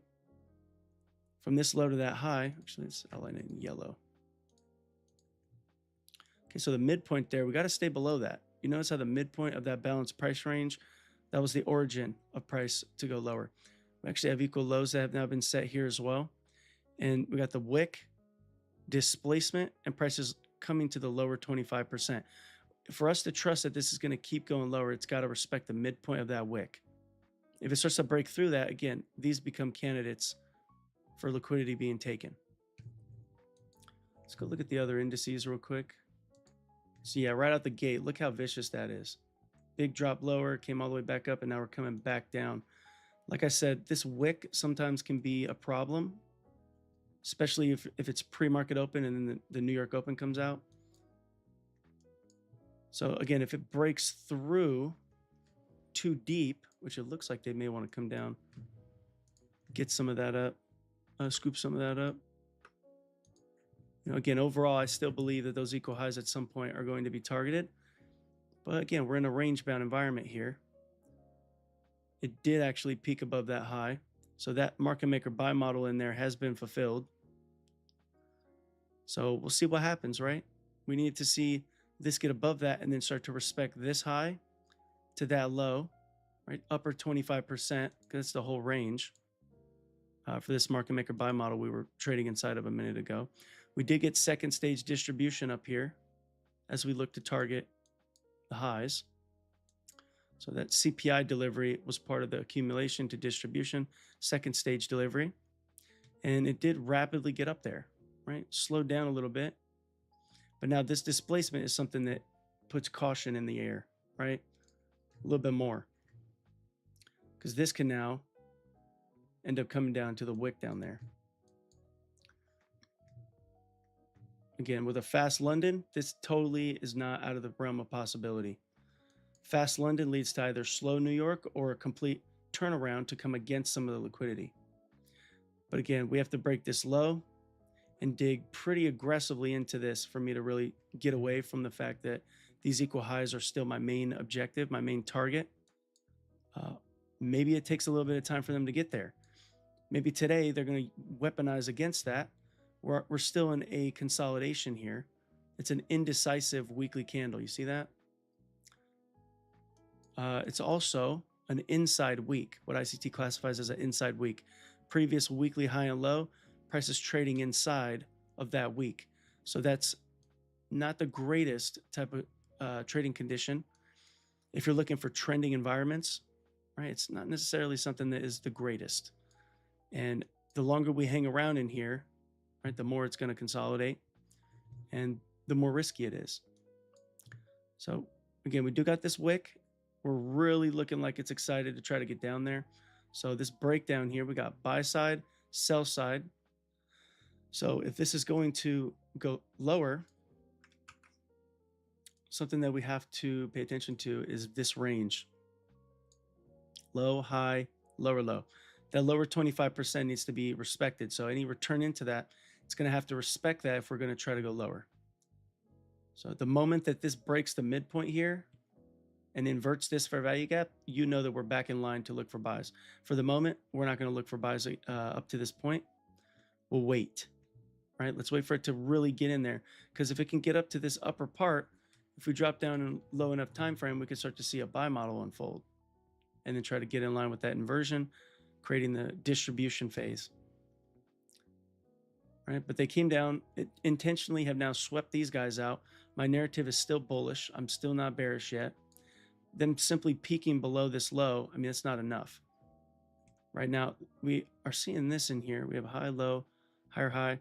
If it breaks down below that, that'll present a breaker, and they may start to continue to support the rest of this wick being filled in. But for now, again, we're right at the 6:30 open. It's a best practice to just wait in that first 30 minutes, especially if you don't know what you're doing yet. If you're just getting your footing, you're not profitable, all this stuff, you don't know what to do in the beginning of the open, right? You don't have enough experience to navigate this heavy manipulated piece of price delivery. So until you get enough experience navigating that first 30 minutes, this ain't my advice either. This is from ICT. Like, he has said this. He said, if you're trading in that first 30 minutes and you don't know what you're doing yet, you're gambling. And I think it's totally true. It took me a long time to be able to even consider trading at that 6:30 open. And to this very day, 7 years later, I still would rather elect to trade during the 650 macro. It's just easier, right? You let all the chaos and gamblers get wrecked. You let them start to show you more data of what they're trying to do. You get more of an order flow read going into that 6:50 to 7 a.m. time. And then, whatever happens there, depending on, if liquidity's been engaged or what's available, you could then make a more accurate decision. Many times the 6:30 open, first 30 minutes will be manipulation or be treated similar to the Asia ranges for the daily range, right? Accumulation, manipulation. And then price starts to deliver from that 7 a.m. time, 650 macro, right? Sometimes it can be a reversal. Sometimes the pre-market open or that first 30 minutes can be aggressively trading against the higher time frame narrative. And then 7 a.m. comes and then it completely reverses, right? So again, because of these things, it's best for us, all of us, to wait for that first 30 minutes to unfold. ICT has said that he also doesn't know anybody who's profitable that trades that first 30 minutes only. Like, they focus so heavily on that, right? There's another trader named Trader Kane. I'm not sure if you guys are familiar with him. He also has a ton of experience. He's also wildly profitable. And he also says that he doesn't know anyone who's able to trade that 6:30 open and be profitable. Jade Cap also says the same thing. So there's a commonality behind a lot of these ICT traders who, in many ways know what they're talking about. Obviously, one's pretty damn controversial, talking about how certain things don't exist, like macros, which is a stupid ass comment. I mean, you could just prove it every day that they do. But not everything is BS, right? That's, in my opinion, just controversial, right? So it gets views and whatnot. So it's just something to think about. If you notice that in your losses, a lot of them come from that 6:30 time, like that first 30 minutes, you want to change things up a little bit, right? Start only looking for trades after 7 a.m., right? Or at least at a minimum at that 650 macro. Let that beginning stage unfold. Again, if this is going to be bearish, it's going to have to aggressively respect this lower candle here. Breakdown. Seems like it's doing that. So it's pretty nice. So yeah, we'll see what happens. And you got to have rules. You got to have freaking rules. If you don't have rules, like, this may sound great, but if you don't apply the rules, what are you doing? Like, if you hear something that makes sense and you know that if you do it, or you assume that if you do it, it's probably going to be beneficial to you, yet you still choose to not do it. And I mean, it never ends, right? Like, it's really time, unless you're not sick of blowing accounts and losing and being inconsistent, then just keep doing whatever is causing that, right? But if you're sick and tired of making the same mistakes and your losses are at very particular times, in this example, losses are at that 6:30 open, it's probably time to make a change, right? And you changing when you're looking at a trade setup, if it hasn't been working, whatever you're doing, I mean, it's not gonna affect you much more than what you're already doing, And who knows? Maybe that one little adjustment, maybe it's what was needed. Maybe you'll be able to see things a little more clearly. Maybe you'll trust your setups a little bit more. And that's my experience after 650, the 650 macro. That's my experience. you know, and I'm hearing it from so many other people who in many cases I respect. I don't respect everything they say, but in many cases, for the most part, I respect these people, and they're wildly profitable, and all their trade setups use these rules. I mean, it just makes sense. And in my own experience, I've been able to justify it to myself as well, just like how you will whenever you make adjustments. So just something to consider, something to really think about. Um, but yeah, so hopefully that maybe helps some of you. Okay, we got this breaker here. Okay, there was a setup in here, about 40 to 50 points. Stop below this. Whoops. Uh,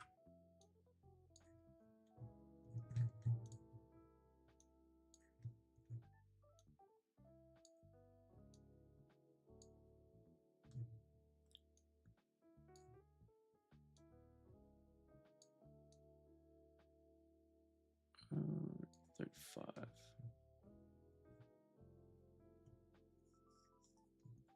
Again, this was a trade setup from earlier. This one right there. Amp Live. It's not a demo account. It's about 35 points. 1-to-1. Bread and butter. For those that may have just hopped on, we already called or discussed some things. And now we're just waiting, right? Now we're just going to wait. Again, 650 is coming out. 645 is coming out. That's when I initially start to think about the macros. 645. We do got this breaker here. So if it fails this breaker, this should be a start of the move. Right, we got a breaker here, but we do have a bearish breaker too. Which one's going to overtake the other? You know, we do have this wick down here for the CPI candle, CPI delivery. We got that whole entire range in here from low to high. That 50% right there is significant. So that, let me just put that right there. Again, CPI is a tricky day, so you know, don't be very demanding of yourself. We're inside that upper 25% of the regular trading hours gap. So if we can stay above this, maybe it comes down to the midpoint, but we're going to have to stay above this if we're going to really know for a fact with certainty that price is going to continue to try to go up. Because this right here actually created a market maker sell model. There's a little baby market maker sell model, accumulation in here, consolidation, accumulation, reaccumulation, smart money reversal, right? We hit that accumulation level and then distributed, targeting the lows here. Because everyone that was in the money in here, their stops have now been taken out. Now they're scared. If they really wanted to screw people up, they're going to take this and target the wick, which that wouldn't throw off my objective to get up here unless that delivery ends up getting below this low, because this is my whole range of accumulation to distribution. We don't want to see that though, given the fact that we closed, well, we targeted the high up here and already delivered the buy model. So buy models, when they're completed, are balanced price ranges. Same thing with this in here, right? The accumulation to distribution, we've pushed away. That should be treated as a BPR. So it should not close below the midpoint of that if we're going to hold on to the bullish narrative, right? This high here is actually a breaker. So we do got a breaker in here. So if it gets above this high, I would really like that for us to consider getting back in line with bullishness. Do have a breaker in there being respected bullish, that little one. Low, high, lower, low. We have accumulation, manipulation, distribution, rebalance is what we're in, and then should have redelivery if we're going to try to go up from this level. Came back to this inversion fair value gap on the CPI candle. Can't remember what this gray box is. What is that gray box? What's that gray box?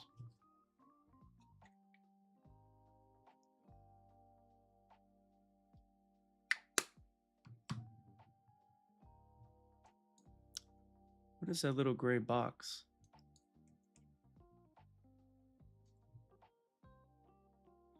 Not even sure what that was. I hate when I don't label things.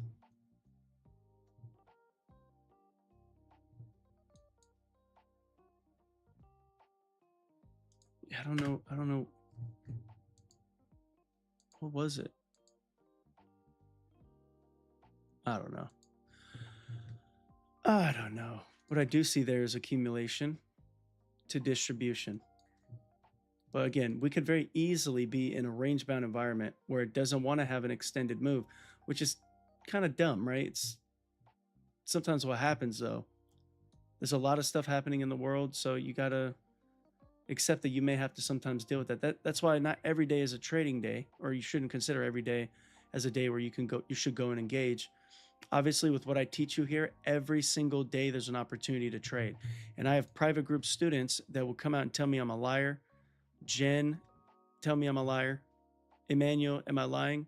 Maddie, right? Any of you guys that are from the private group, is what I'm saying here a lie? Do we not find a setup every single day? Or is there an opportunity that we can identify every single day that is profitable? Or sometimes it's a little bit harder than others, but for the most part, every single day we come out and we're able to find things given what I teach you guys. And again, if I'm a liar, I have a couple private students on the call right now. Please tell me I'm a liar. You have no reason to defend me. If I'm lying, and you'd need to call it out. I would expect you to. I would call it out. But it's just not the case, right? And of course every video is recorded too. So what we do here is pretty spectacular, and sometimes, things could be a little bit more tricky, and you got to be able to identify those times. CPI, I've been very candid with you guys about it. It could throw a wrench in things. It could be consolidated.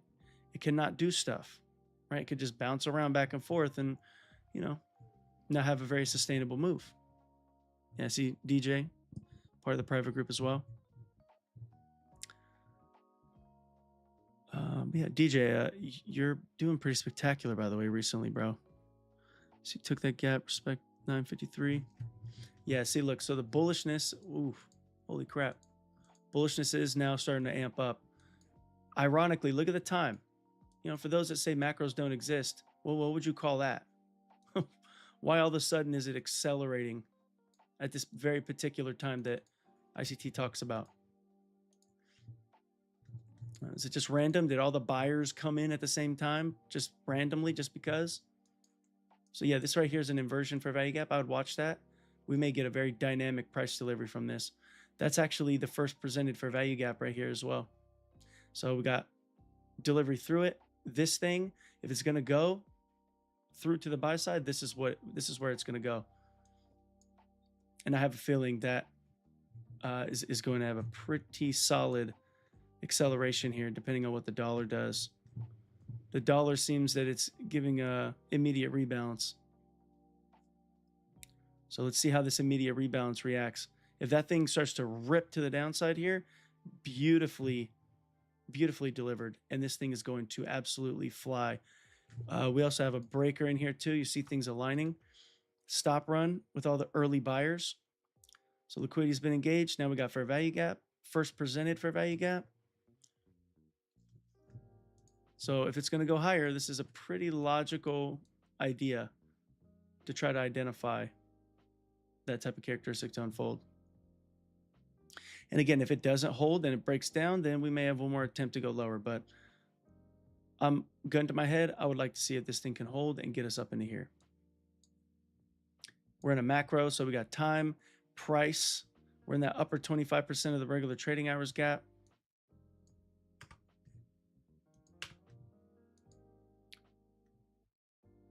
We respected the CPI range, right? That candle, high and low.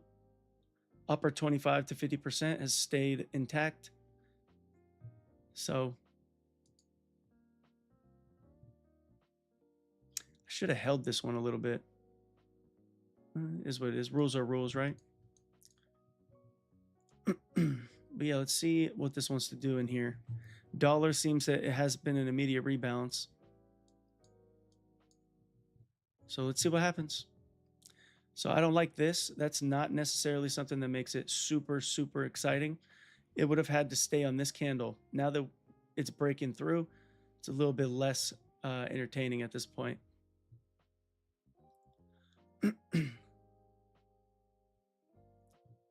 Let's see what it wants to do here.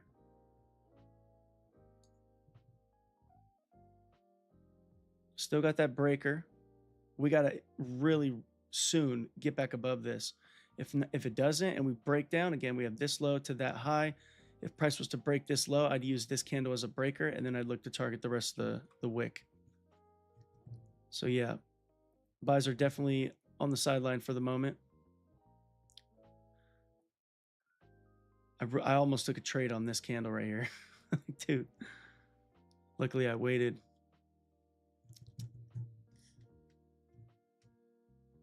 And just to show, right? It's my amp. Whoops, what the hell's happening?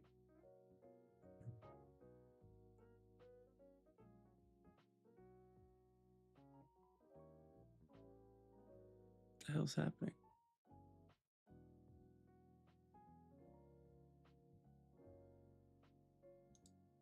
How the hell?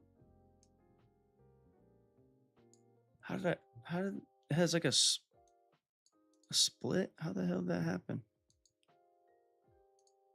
Oh, okay. That was freaking weird. I'd never seen that before. See, just to show you guys, I'm not in a trade. I waited. I was gonna take a trade in there. I hesitated to pull it. Just wanted to wait a little bit more. Because the down movement in there, if this would have gotten above a down closed candle like that, that would have been enough for me to try to engage and put my stop below the first presented. But the next candle opened up. I didn't pull the trigger yet. And that right there told me that was the right decision to hesitate and not take it. It's a CPI, you guys. This is what happens. I mean, it plays a lot of games. I just wanted to show you this because I was trying to zone in on that, but no trade was taken. I'm not saying, oh, I didn't take a trade while a trade's running and is in drawdown. Like, I don't do those types of things. So, just to show you guys.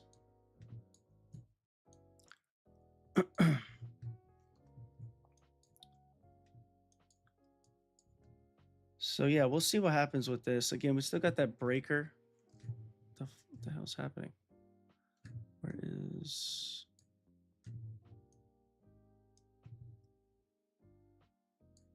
Okay. So in order for me to buy, it's going to have to get back above this inversion.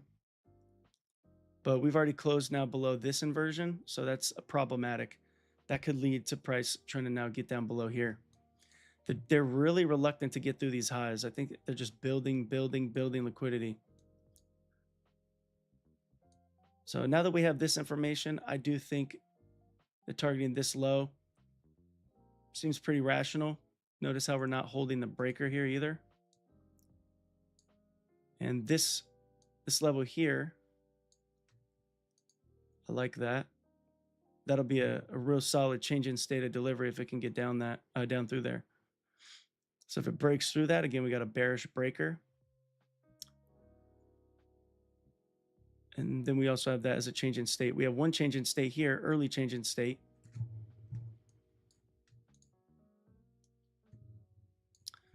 So this is a little bit wild, right? Definitely a time when you could blow your account. Put that right there. Starting to push lower. So yeah, once it closes below this, we've already closed below that 1 minute inversion fair value gap. So right when it did this, and then on this candle, it makes sense for them to come up, respect it, and then potentially go lower. Again, buys were on the table when we were up here.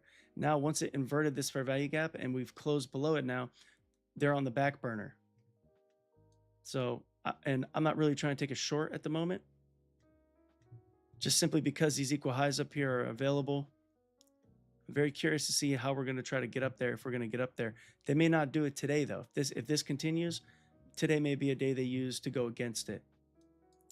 And if we break this low, that would be when I would be thinking, okay, well, shorts, they're definitely something that I could consider.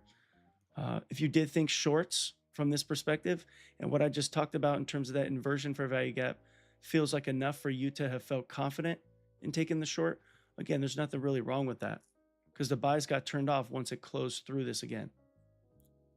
So, my perspective is I already took a trade, so I'm just not going to be too aggressive. But if it was a different day, right? And I didn't take a trade, and my buys ended up failing here, and I hesitated. And then we got that closure down there. Again, this large delivery does seem like it's going to be weaponized. So buy side, fast-paced London, right? Coupled with what I just described in here. Now we got a change in state of delivery. So I really do think that we're going to get down here. It'll offer another leg. But if I didn't take the trade, and this has now happened, we got change in state. So now short, for me, there's enough evidence to see if it can try to take, just a little dive. Maybe it doesn't get all the way down here, but maybe it offers a small scalp. Again, this is counter trend, so I'd be very low risk. I would not have 5, 10 contracts on. Okay. And I would still keep the underlying risk on my mind that this could easily be a retracement on this higher time frame to then continue to go up. So any shorts are going to be short, right? Short-lived.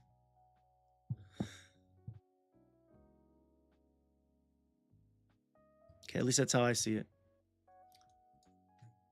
We got immediate rebalance here with the dollar. So that's another thing that kind of goes against the short idea. We do got that change in state though. So seeing it break through this low is not very unreasonable, but that's a very, very small scalp. Not very, very small. Still 50 points. And again, does this fit your model? If it doesn't fit your model, you don't have a setup. You just have price delivery to study right now. There's a change in state here after a stop run.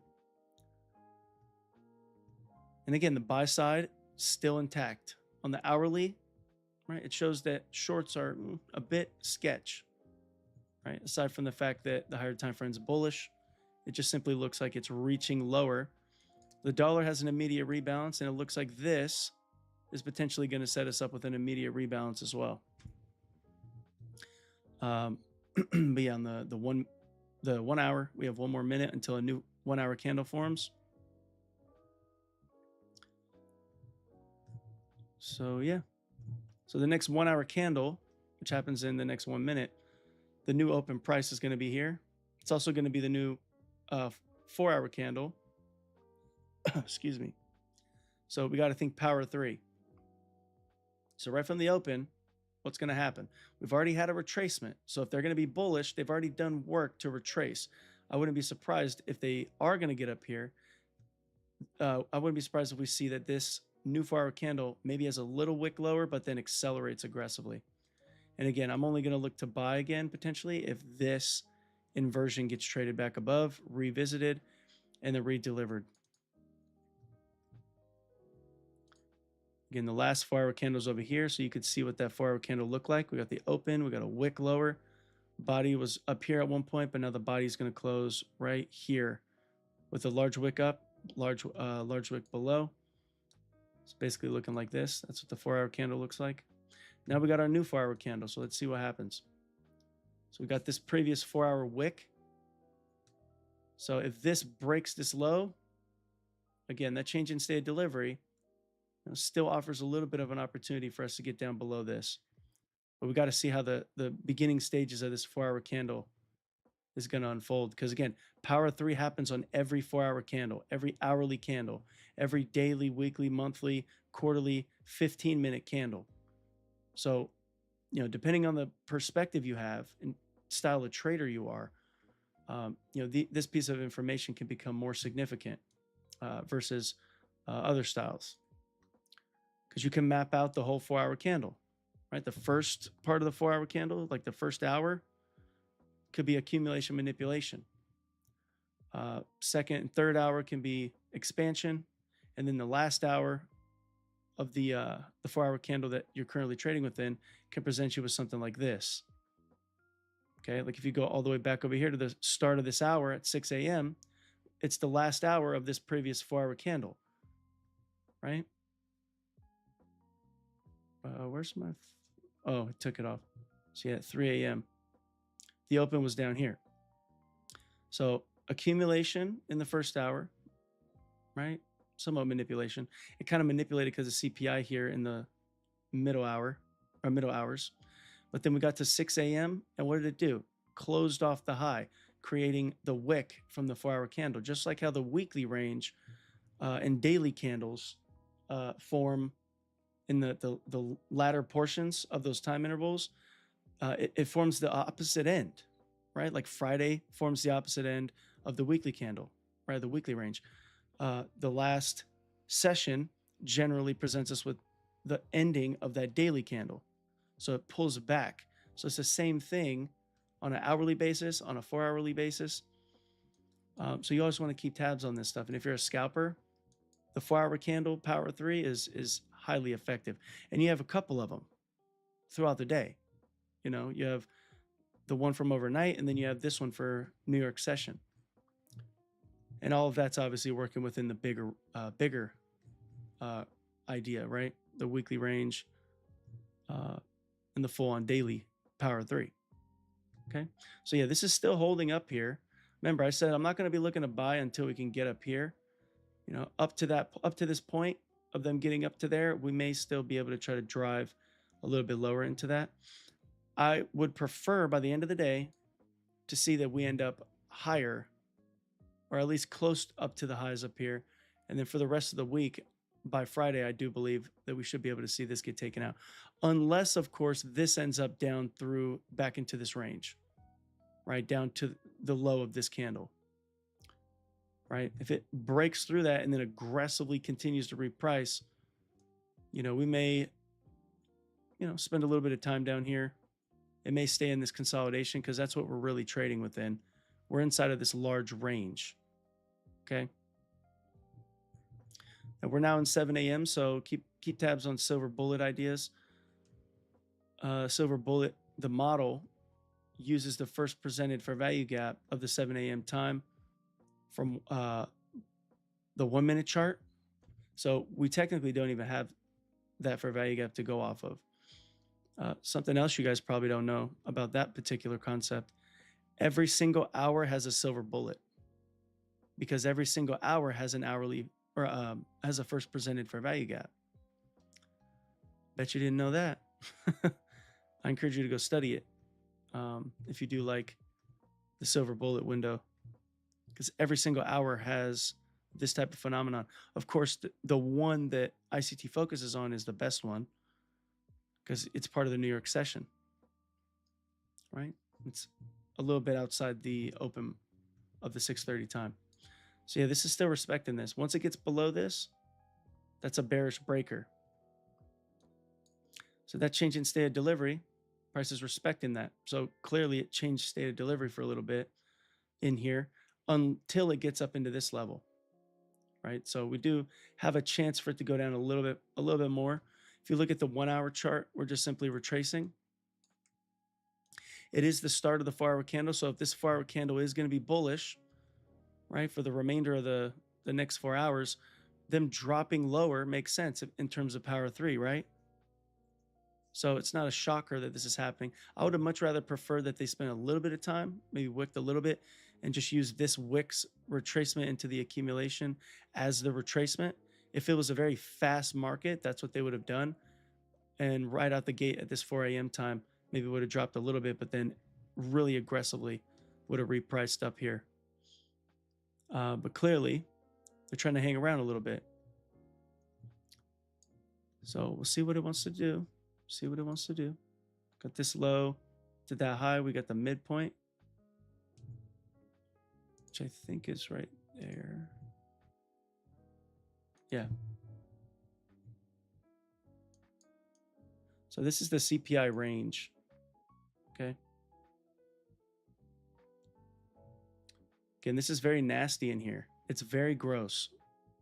I don't encourage any of you to take a trade in here. Not to take a short, unless we break, you know, we already kind of got through this. So unless it starts to show respect to this, you know, it's reasonable. But the risk of this happening, it's just too great. Clearly, they're not trending at the moment. That's why I would like to see, gun to my head, the higher time frame eventually get respected. I'd like to see this show respect. I like that we drop down below the 4-hour open price. If we can start displacing up here and we get outside this first presented fair value gap, the revisitation of this fair value gap, I mean, it's just very, very good. This is a model in itself. When the first presented fair value gap gets traded to and through, and then it comes down, hits the higher time frame level PD array that could trigger that higher time frame directional delivery, in this case to the buy side. Because we traded in this already, once it gets back above it, if we revisit it, reclaim it, a lot of times that's going to be very, very quick. They've already done a lot of work down here. Look at how this is being respected. The previous 4-hour candles or previous 1 hour candles low has now been swept, and we are absolutely sensitive to this accumulation. This is not screaming to me that we're going to drop lower. Just because this has a breaker here potentially doesn't mean that it's obviously going to go lower, right? I need this thing to smash this low and then come back, and then we could use it as a breaker. Until that happens, I'm more so trying to wait to see if we can capture a buy. I don't need to catch every single swing. Just because it's going lower doesn't mean I got to be a part of it. I have a higher time frame narrative. It's bullish. Price is still respecting that, and it hasn't turned off. So I want to wait for the best of the best of the best. I don't just want to swing because I'm on the chart. And you shouldn't either. And if I'm being honest, it took me quite a long time to have that view. Every single swing in price, I had to figure out how to get involved. And although I can, and I show it sometimes, I call lots of setups, that doesn't mean that I go ahead and go do that, because I know that that opens up more risk.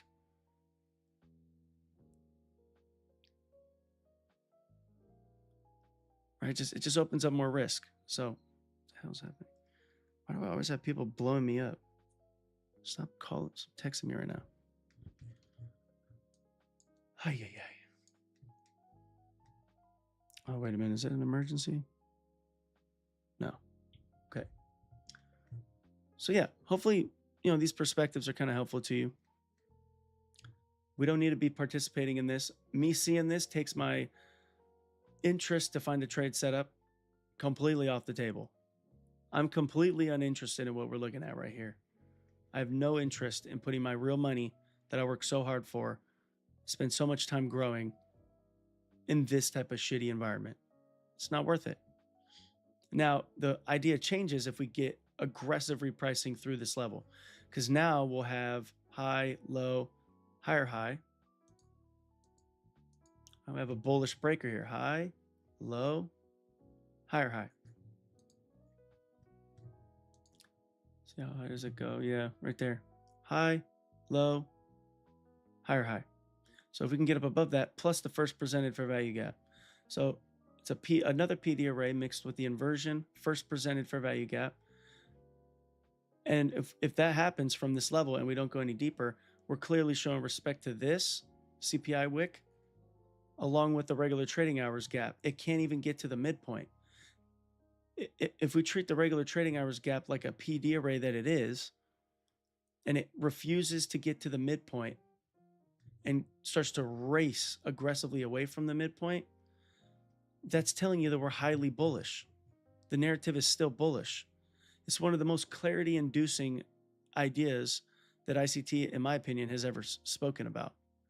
The regular trading hours gap being used as a bias gauge for intraday volatility by using it as a PD array, just like we use all the other PD arrays, how we grade them.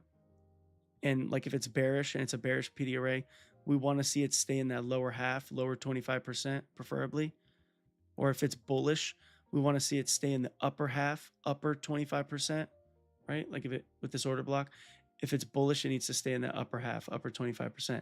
Well, when you take the whole regular trading hours gap and that first 30 minutes passes and we stay in that upper 25 to 50% and we can't get down here, like clearly shows it's refusing to get down there, then that's showing you that it's bullish. It's probably going to come back to it at some point because, again, that's an inefficiency.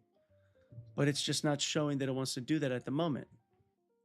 That for a session is extremely powerful to make sure that you're on the right side. Because when it does this, generally the rest of the AM session is going to continue to support that idea. The fact that it stayed above the upper half. And again, don't take my word for it. Do not just take my words at face value. Go in there and study it. It's not hard to do that study. I hope, right? I hope I explained it in terms of what to identify enough so it's clear. We actually have a breaker in here too. So we're starting to see small layering liquidity taken, order block respected to the midpoint, the whole range, upper 25 to 50% be respected. Stop run, refusal to get above or to get below, refusal to get to the midpoint. We have a breaker. This high to that low is also a breaker once it takes the high. And then you also have the first presented fair value gap. So again, if this thing can trade through that, I think that thing will act as a rocket ship and we will see this thing explode to the highs up here. I like that we have this projection here from the average. Last 5 daily ranges, we get an average, get that projection. That would fulfill the last 5 days average daily range. I'm not sure what DRT means. I know what type 2 is, type 2 dealing range. This right here. Oh, is dealing. Oh, okay. I think I know what you're talking about. DRT. I know that somebody's trying to claim that he created it, the DRT. It's not true. It's ICT created it. Forgot what the guy's name is. Yeah, I think you could be right, Omar. We'll have to just see, though. This is going to have to be respected in here. So this right here needs to create a failure swing if we are going to have the type 2 dealing range.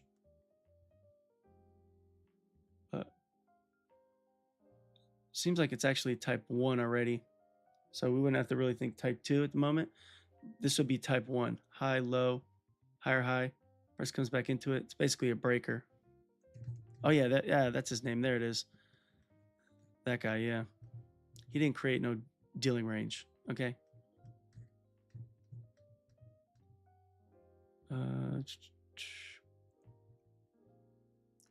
Yeah. Did I miss any questions? I'm freaking sore, dude. Oh, it's bothering me this morning.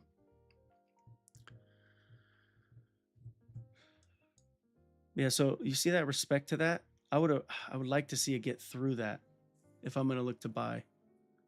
But we have high, low that takes stops, higher high. That should act as a breaker in itself. If it can't and we break this candle's low, then again, it may look to apply more pressure down or more interest. It may offer price further lower. Watch this inversion fair value gap. It's going to be very important because this fair value gap is merged with this breaker. So if this gets inverted, that's part of confirming that this will continue. If it fails like this, we may see this thing try to come down and wipe some of this out. And again, it may come back down into these lower parts of that CPI range, the big wick. They're very, very much refusing to try to give us that buy side. I mean, you could see they're intentionally holding off on the buy side delivery. It should have already moved by now if they were going to get up there. So this makes me kind of feel like they're trying to hold it. They may look to come down, wipe out some of this lower liquidity.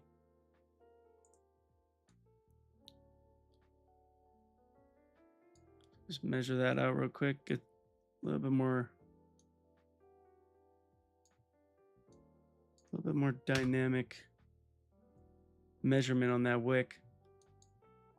And again, as long as it stays in that upper 25 to 50%, as long as it stays up in this, it still has a chance to keep going. We're still above that regular trading hours. It's just very slow. It's very unwilling. You see the body closures here relative to that wick? That's not very enticing for us to try to go lower. That is, if anything, showing a reluctance to go lower. But then again, it's also showing reluctance to go higher. What is that telling you about price right now? They are holding price. It's high resistance. They're not willing to release to either side at the moment. We already passed 650 macro, and this is what we've been offered. Nothing, right? And so think about it. I've outlined when I was willing to try to take a trade, which was up here. we haven't gotten up there, so I haven't taken a trade, right? I'm not willing to go short right now because of these equal highs and the 1 hour perspective and the fact that the daily and weekly chart shows that there's a high probability it's going to try to go up there at some point. When is it going to do it? Obviously, we got to wait because CPI, it's hard to tell kind of what it's going to do. ICT himself has also said that when he's not going to be able to call things, generally it's around CPI, NFP, rate announcements, all these things, because sometimes it can do the opposite of what you're looking for it to do. But then later on, you're correct. They just had to manipulate and hold price and, hurt people enough before they look to go. And we don't want to be part of that camp that gets hurt enough before it goes to the point where we can't even take a trade or we don't have an account anymore.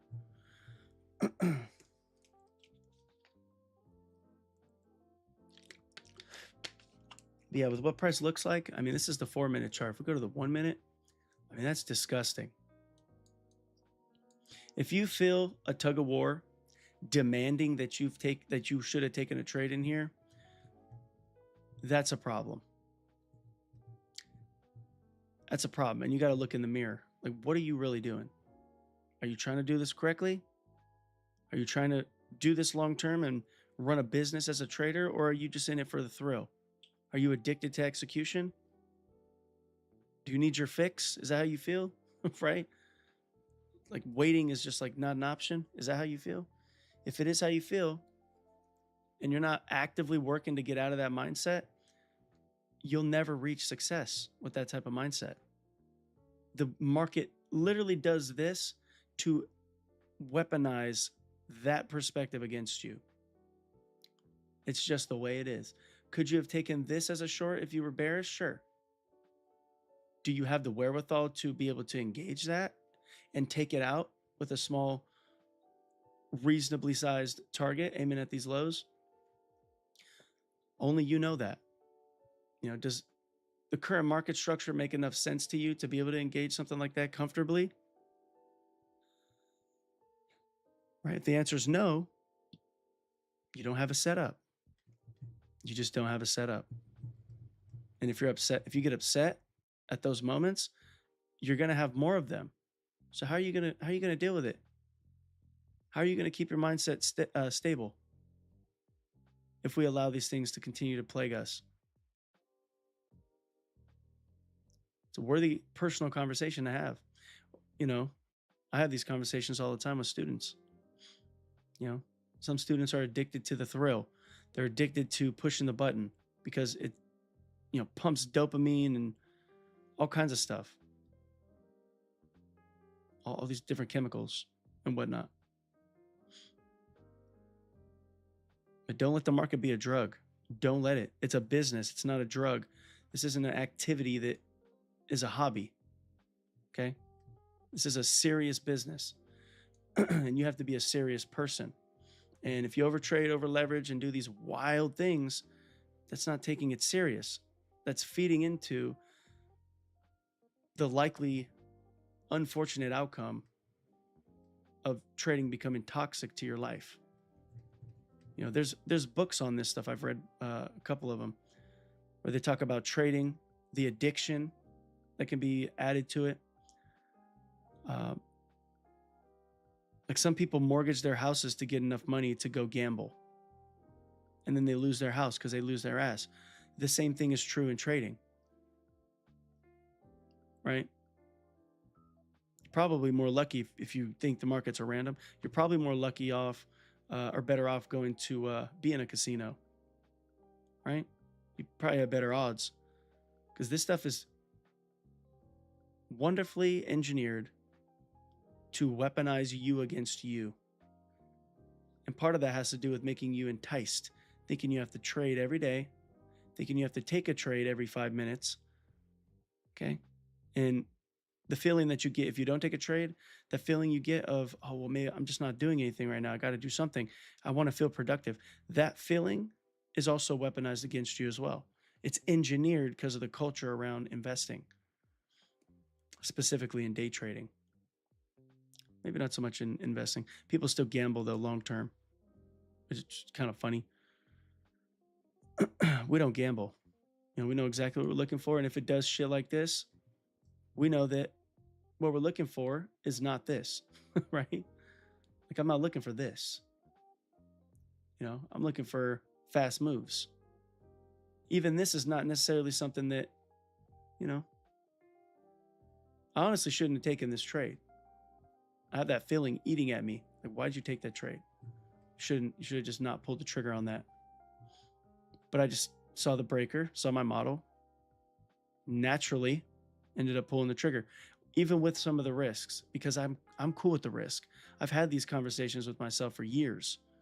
I've paid trading psychologists to help me understand me a little bit better, to understand how the markets affect us psychologically and how we deal with it. I've developed coping mechanisms. I'm not perfect. I always will have room to improve in this regard because we're human, right? But I've had these conversations with myself, and that's why I tell you guys to think about these things as well. Because again, if you don't, you're putting yourself behind the eight ball even further. And there's already a lack of odds of success in trading. Do you want to add to it by doing reckless things, by not taking good advice, by treating the market as a casino or treating it as an addiction, never able to get off the chart to go enjoy your life? Like if you're on vacation or doing something and you must look at the chart and maybe try to take a trade. If every time you sit at the chart, you feel like you have to take a trade, all these things are problems. And it doesn't have to be that way. You have to reason with yourself. You should be on the chart every day looking at price. But that doesn't mean that just because you're on the chart, you have to take a trade. That's the key problem there. If you feel you have to sit on the chart and every time you're on the chart, you have to take a trade, that's a problem. That's feeding into the negative connotations around the market, and it's unhealthy for you. Because it can be like a drug. What do you think signal providers are doing? Right? People that provide signals to people. People get addicted to it. And so the signal provider is acting in a sense like a drug dealer to people who have a problem. Right? At least that's the way it is in many cases. It's like a drug. It really is. Because these people don't care about what the market is doing to get that opinion or get that signal. They don't care about that. They just want to be able to take the trade. And because of the lack of knowledge, they have a codependency on this person, just like a drug addict who has a drug dealer. And they're the only one that they like their stuff, right? They're the only one. So they have a codependency on that person. And that's an unhealthy relationship. You don't want your trading to be that way. And if you're a busy person and all that stuff, and you do want to take signals, and you find someone that's worthy of listening to who provides that service, as long as you're able to not look at this like every 5 minutes you need to take a trade, and you're responsible with it, it's a worthy endeavor. As long as the person knows what they're talking about. Those people that do know what they're talking about, though, that have that type of service, they're either highly expensive or hard to find. The whole industry is filled with idiots who provides signals that don't work. And I can name a couple that I've joined just to scope out whether they're truly good traders or not. And most of them are not. Some big names too. Huge names. Who I now know make all their money through education. So it's unfortunate, right? But put all that stuff aside and focus on how to trade. And I teach you that. ICT teaches you that. And you have to take the information and really apply it. Okay. So yeah, again, I'm still of the opinion that if we can get above this level here, that'll be a trigger for me. It may act as a launching pad or a slingshot. I like the fact that the dollar has this immediate rebalance. Beautifully, immediately rebounds the whole thing. We're still staying below that wick. So immediate rebalance, staying below that wick. relative equal lows.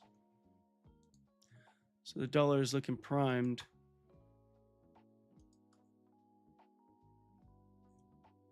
Just want to get us down there. Here we go with my freaking eye being blurry. I'm gonna have to go to the doctor. This is happening a lot more.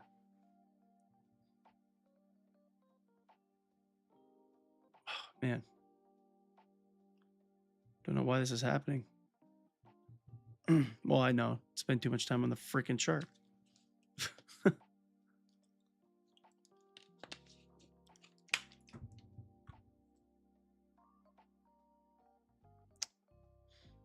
Yeah, what do y'all think about crypto right now? Y'all scared? I'm not scared. XRP. It's never going to be $1 again. Just saying. All the banks are having partnerships with XRP.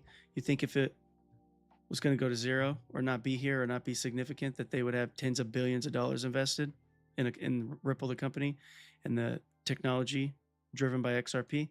You think these banks are stupid? Right? They're hating on things publicly because they want you to sell your position so they could buy it back.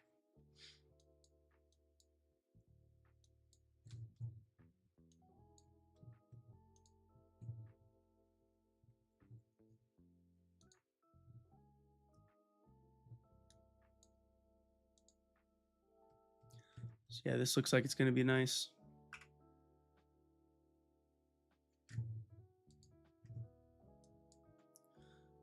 Look at those equal highs. Beautiful.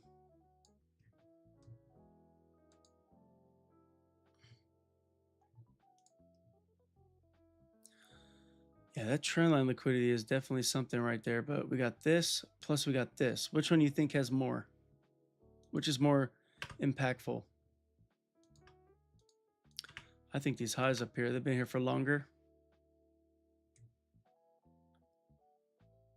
Oh, we'll see what happens. Look how beautifully this breaker was used as a balanced price range. You see that? It's fascinating, isn't it? Low, high, lower, low. It's a breaker. Balanced price range. And prices respecting that to like perfectly in that lower half.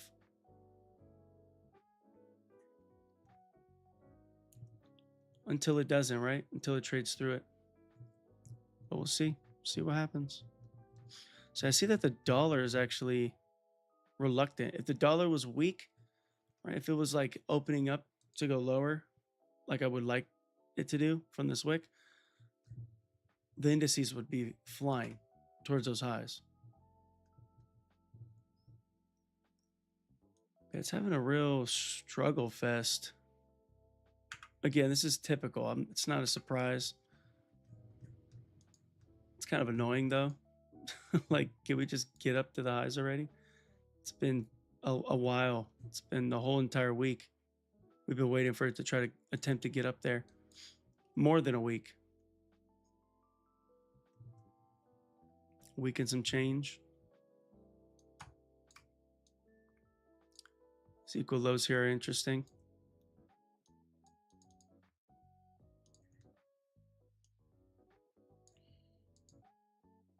I'm actually going to move this over here. Clean up that a little bit. Again, I still see this as a potential bullish framework.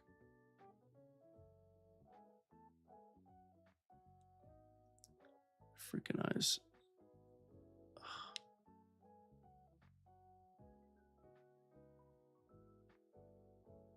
It's weird. Every time my eye starts to get blurry, my inside of my eye starts to get like sore. I'm not sure what that is, what that's all about. Oh, well, here goes a bunch of craziness. I'm not sure what news may have just come out. There's none. Seems like a very delayed CPI reaction, huh? Like, is this going to be when the craziness happens? So So you're clearly seek and destroy right now, consolidation, time distortion. So there's not a setup to trade at the moment. We know for a fact at this point with this, that all these people that were trying to buy are now out of the market. If they tried to buy again, they now got taken out again. And again, with the context of these equal highs being present, I mean, it's only right. Right, come down, wipe them out, accelerate, come back down, wipe them out again. So if this candle here, if price aggressively gets above it and we get above this, I'm still of the opinion that that'll be my time to trigger in potential for a buy position. Yeah, I'm not interested in taking a short right now. I mean, look at how bad you would have had to fight price action to be able to take a short. I mean, even buys too. If this wasn't an opportunity we looked at, I mean, that was a reasonable short. That was a reasonable short. Very short-lived though. Have you trained yourself to get in and take 20 to 30 points and get out, right? Or maybe just a little bit above that and be okay with getting out? Or are you still part of the mindset where when you engage and it's in profit, you're like a deer in headlights and you can't get out? And then it comes all the way back on you and then you can't get out of that either. You don't want to close it because what if, right? And then it keeps going. Then you move your stop. You're like, oh, what if? You're quick to get out of the trade, slow to get like when it's in profit, but slow to get out of it when you're losing. It's like inverted as far as what's supposed to happen, right? So just think about it, bro. Think about it. If you haven't trained yourself to take these small moves and be satisfied, you know, it's hard to take them, especially on a day like this when it's this difficult. You know, the only way that you would succeed in this is if you were scalping. Obviously, the setup in here that we framed out, you know, I said was really high risk, so it's not something recommended that you have gotten in. You would have gotten into, but nonetheless, you know, that was the best move of the morning. Aside from, I mean, this makes sense, but then again, that's not supported by the higher time frame. We had the other things that kind of invalidated at least my interest to try to engage that. But if you had a short objective, you want to take shorts, and you saw this, there's really nothing wrong with that retracement. That's actually, is it optimal trade entry? No, it's not optimal trade entry.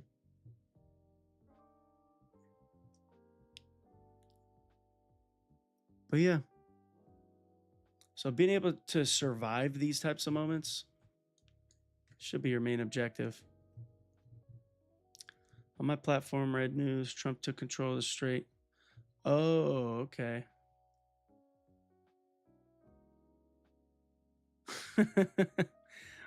Emmanuel, you're funny. You're scared? I'm not scared. Damn right.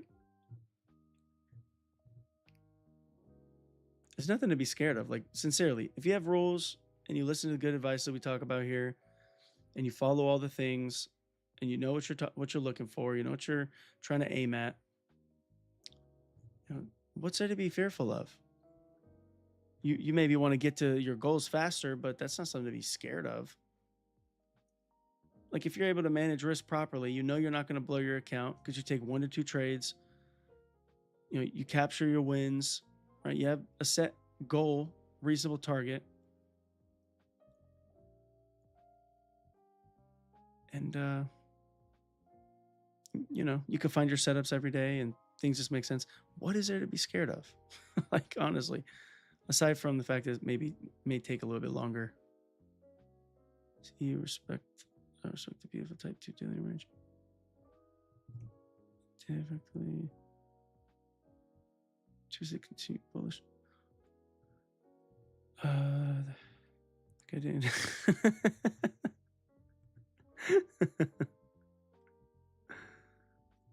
Yeah, there's so much crap just being said and talked about. We don't know what to believe anymore about what's happening everywhere. I mean, it's like all I know is gas prices are so high. It's because I'm in California, though. May not even be because of the other politics. Just because they hate gas, oil and gas here. They want solar panels, which I have solar panels, which I'm in love with them. They're really good, but we're not ready for it. So why the hell are you making us spend hundreds of dollars on gas? Some people can't buy a brand new car. So you're going to make the lower end income people get completely obliterated just because they can't buy a new car by spending, hundreds of dollars to fill their gas tanks. I mean, it's really just, it doesn't make any sense. They don't really care like they claim they care. But yeah. So, Z, I appreciate you pointing that out. I didn't get an alert. Why am I not getting alerts? Oh, I did get an alert. It's just so many things coming out all at once. Oh yeah, Trump. The U.S. has total control over the strait. I think we will keep it. I think we'll keep it. Yeah, that's interesting. Iran has no money. U.S. has total control. Okay. Yeah, so that's what this flurry of price delivery has done. Or that's what it was caused from, you know what I mean? So let's see. Mind you, we're in a CPI day that has these things hitting the headlines. So think about it. Is everything stacked in your favor? Is this like a great, wonderful condition? Everything is just beautifully perfect and there's peace everywhere and there's no headlines that could come out that could be a catastrophe. Right? Everything's just peachy and lovely. Is that the condition we're in right now? I'd say no. I'd say that hypothetically bombs are blowing up everywhere in the market. Look at this.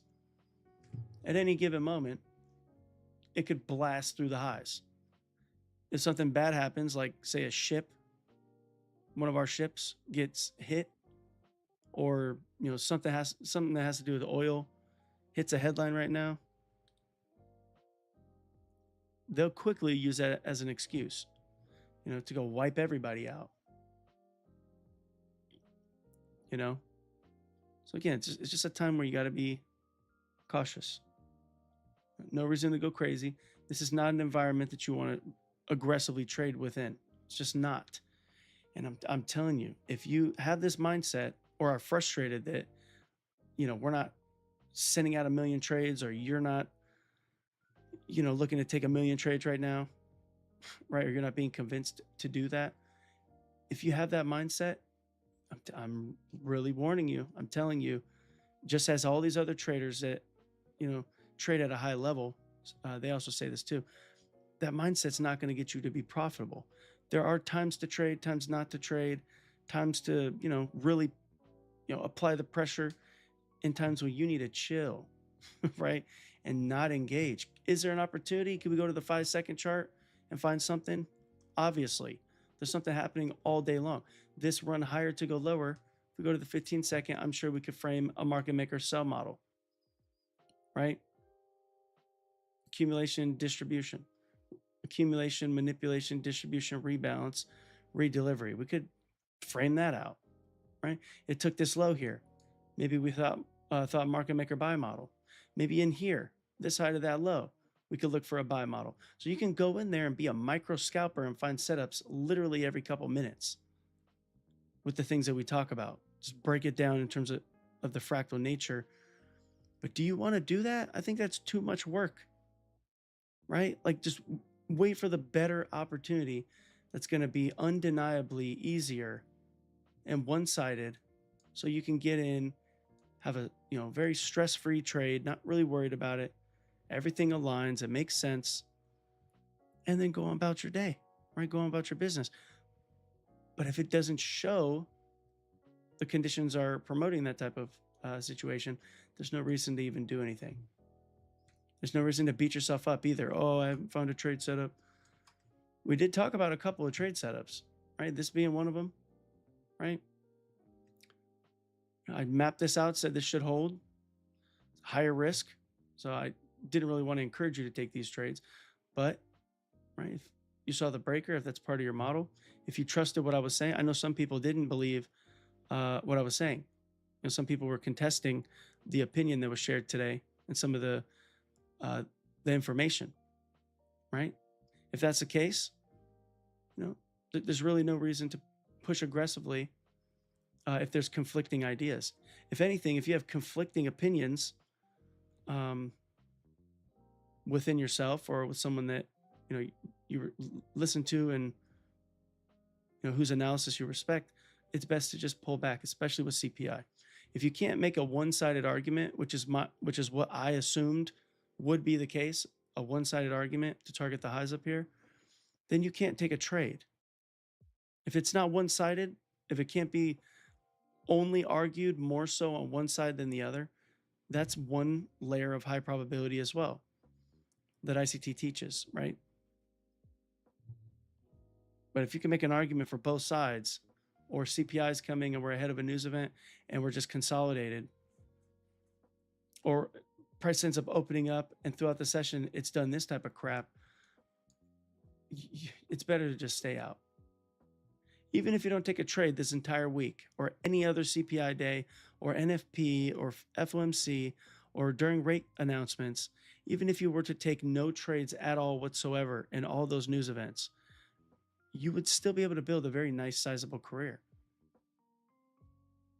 These types of days they're not required for you to be successful.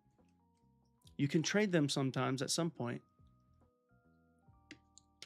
but you want to make sure that your mindset is in the right place. You don't want to be upset by losses. If you take a loss, you better have that thought of, oh, well, let me just go back in and fix it, right? You better have that thing on a leash.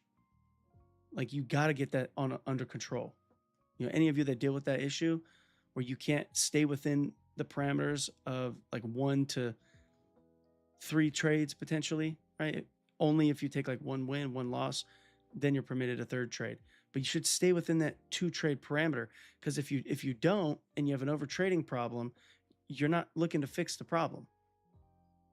Especially if you fall victim to these types of situations. Because think about it. Not one CPI, NFP, FOMC news event will ever ruin your account or blow your accounts or do anything crazy as long as you follow the 1 to 2 trades a day. You may see that this is what the condition turned into. But if you do not take more than 1 to 2 trades, because that's your hard limit, because after that you end up getting emotional, if you have these rules implemented and you practice being disciplined with them, for one, over time you'll see that it's not a hindrance. As long as you know what you're doing and can find trade setups, you'll make it back with time, slowly but surely. And you'll also make the drawdowns last much less longer, or much less long than they really have to last. Okay. Like, the drawdowns will be fixed over time. And because they're also not going to be very large, you have a limit. Versus someone that comes into a day like this, says they want to follow the risk rules, but then they've taken 20 trades in here that all resulted in a loss.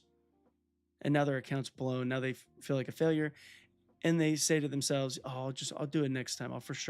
I'm sick of this. I'm going to do it next time. I'm not going to overtrade next time. And then because they aren't taking it serious, they're going to do it again. And then again and again and again. And then they never improve. When you can just simply follow the 1 to 2 trades, give it a chance. Okay. I get messages every day from people who overtrade, over leverage, especially in moments like this. Okay. This is inviting you to blow your account. And it's CPI. They do this on purpose. This is like schedulable when they have this type of condition. Of course, it's not every time, but the likelihood is elevated around these types of news events. So again, I can never stress this enough. Okay. Stop over trading. Okay. And all of you guys that come to me all the time, I'm not going to name any names, obviously. Please stop over trading. I can't help you if you're not going to stop over trading. Okay? I can't. There's nothing else I can do. And if you over leverage and over trade and you just can't get out of that mindset, nothing I teach you is going to help. You're going to just be one of those traders that can see what the market's going to do, but you can't engage. Because if you do, almost every time you overtrade and over leverage. Or you may have a good streak, but it just takes that one time where everything gets blown from the last 6 months.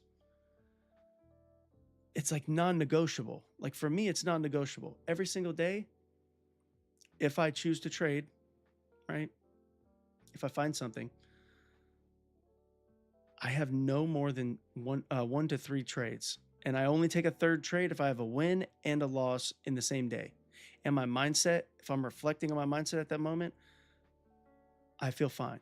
I'm not concerned. The higher time frame analysis that I'm looking at still worked out, or it is working out, right? If all that stuff is aligned, then I'm permitted to take one half risk trade. Otherwise, I'll stick to 1 to 2 trades, eat the loss, eat the break even, and that's the way it is. And I don't care. Because I know every day I'm able to find a trade setup. And being here, you're learning how to find a setup every day. Again, doesn't mean that you take that and be irresponsible with it, right? But the opportunity is afforded to you. So, people ask, well, how is 1 to 2 trades enough? I'm finding trade setups every day.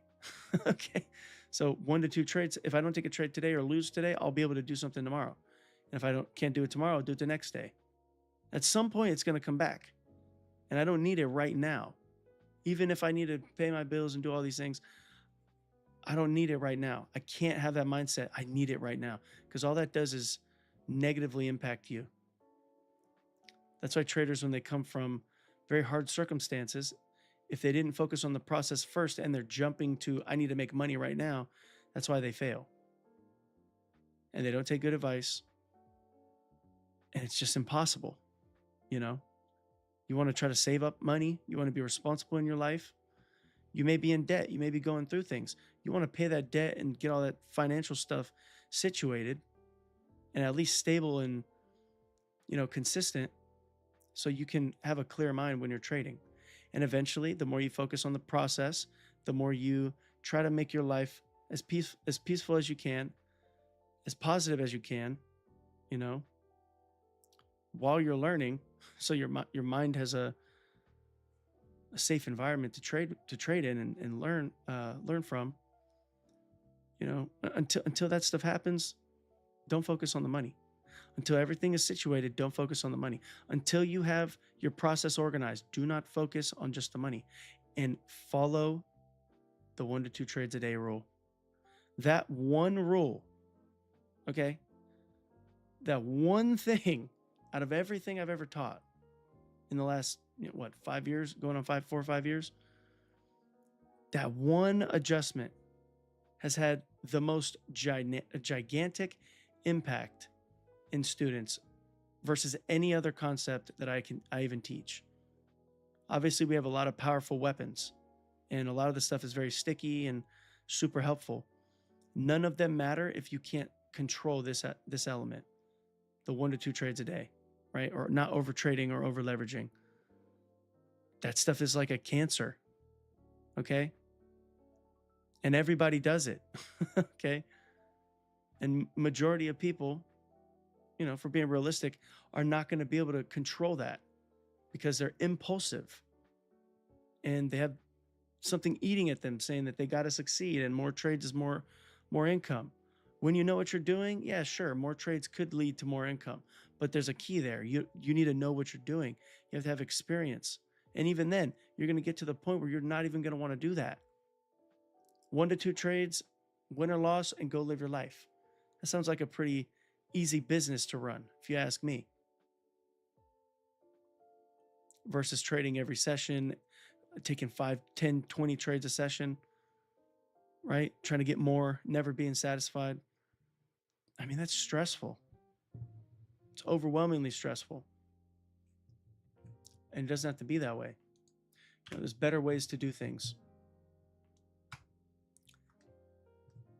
And it's not by over trading and over leveraging. Okay. Do you guys have this gap in here? Does that show you that on your chart too? Or is it just mine?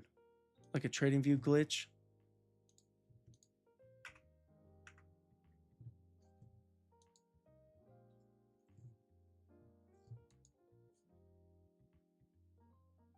You guys have the little gap in there? Let me know in the chat.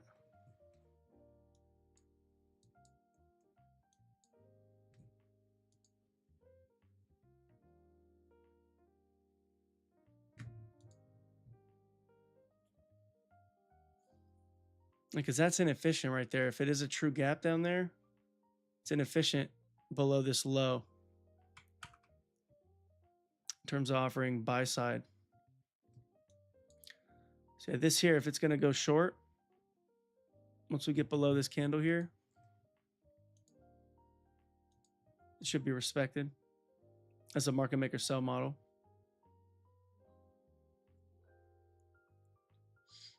So look at this. Higher to go lower. Accumulation to distribution. And it flew, targeting the lows. So market maker sell model, market maker buy model. There's the accumulation there to distribution, targeting that high. This is why the market maker models are a universal model. You don't even got to look at the higher time frame. If you could just look at this, obviously you need experience to be able to have this perspective. But at some point, you don't even need to be on the higher time frame. You just see it went higher. You know, what do I think it's going to do? Is it going to go lower? Well, higher to go lower. Once we get past the midpoint, you look at second stage and you just try to engage that. Right? If it goes higher and it breaks midpoint, you look at the previous accumulation on the left side and then try to target sell side. So dollar is, in fact, changing state of delivery here.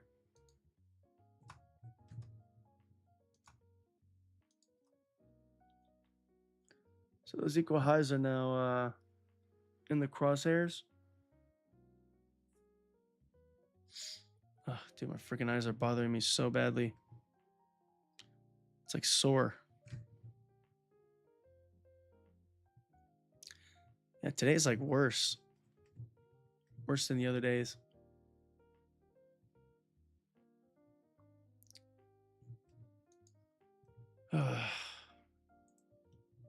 Just a little bit concerning. Just a little bit. So yeah, we got that bullish order block, changing state of delivery. We actually got this stutter candle here with these consecutive candles. So this is one change in state, but if we move up a little bit, we have another one right there in a larger perspective. So we are getting that rejection. We didn't get the immediate rebalance delivery that I was kind of banking on with this candle and then aggressively going lower to then help us push this higher. So with the dollar going higher, again, that puts this as a candidate down here, the wick. So we may look to come down to eat up some of that. How it's gotten down there has been pretty nasty. Again, we got buy side delivery is inefficient here. So we've got accumulation, manipulation, distribution. If it's going to go lower, this will be rebalance and the redelivery. Second stage distribution too for this as a sell model.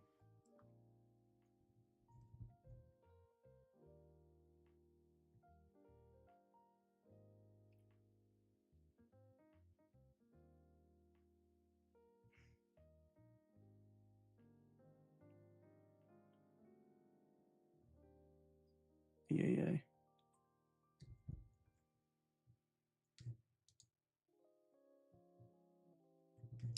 So yeah, it's not really much I'm too concerned about in here. The underlying narrative, the dollar, I still believe going higher to go lower is totally applicable. We're definitely in a range. So that's problematic. We actually got SMT at the highs here on the currencies. So yeah, it looks like they're trying to attempt to take a little bit of a nosedive. So yeah, if dollar goes up, we may see a short-term drop down to try to come and take out some of this. We have this as a mitigation block, low, high, failure swing, break above the high.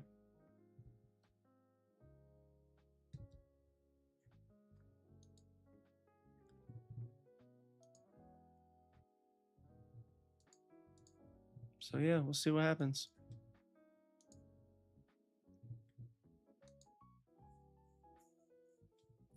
It's looking pretty nasty if you ask me.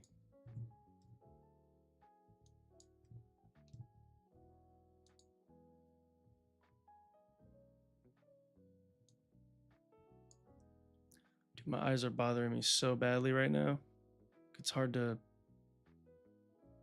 like focus in on things.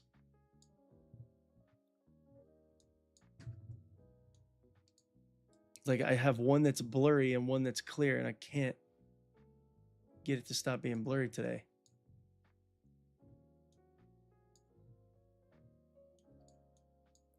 I think I probably gotta go to the eye doctor. That's starting to concern me a lot. Can you also identify type 2, multiple type 2 in this week's? Yeah, you're always going to be able to identify a reasonable amount the lower that you go in time frame. Of course, when you want to get the biggest move coming off of a type 1 or type 2 dealing range, you want to find them at higher time frame PD arrays.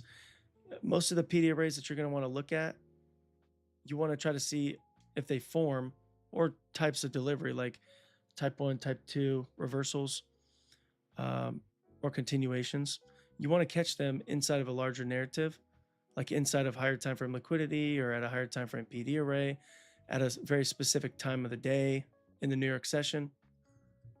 You want to also try to confirm with intermarket relationships. These things just add more high probability. But pretty much at every turning point, Omar, a lot of the things that we talk about, you'll be able to see damn near at every turning point, from Power 3 market maker models to type 1, type 2 dealing range classification. So yeah, the other indices are really aggressive. We got the Nasdaq acting as the strength holder, so that's problematic for this to go lower. Definitely see that the S&P was pretty interested in getting down there, wiping out that trendline liquidity we talked about.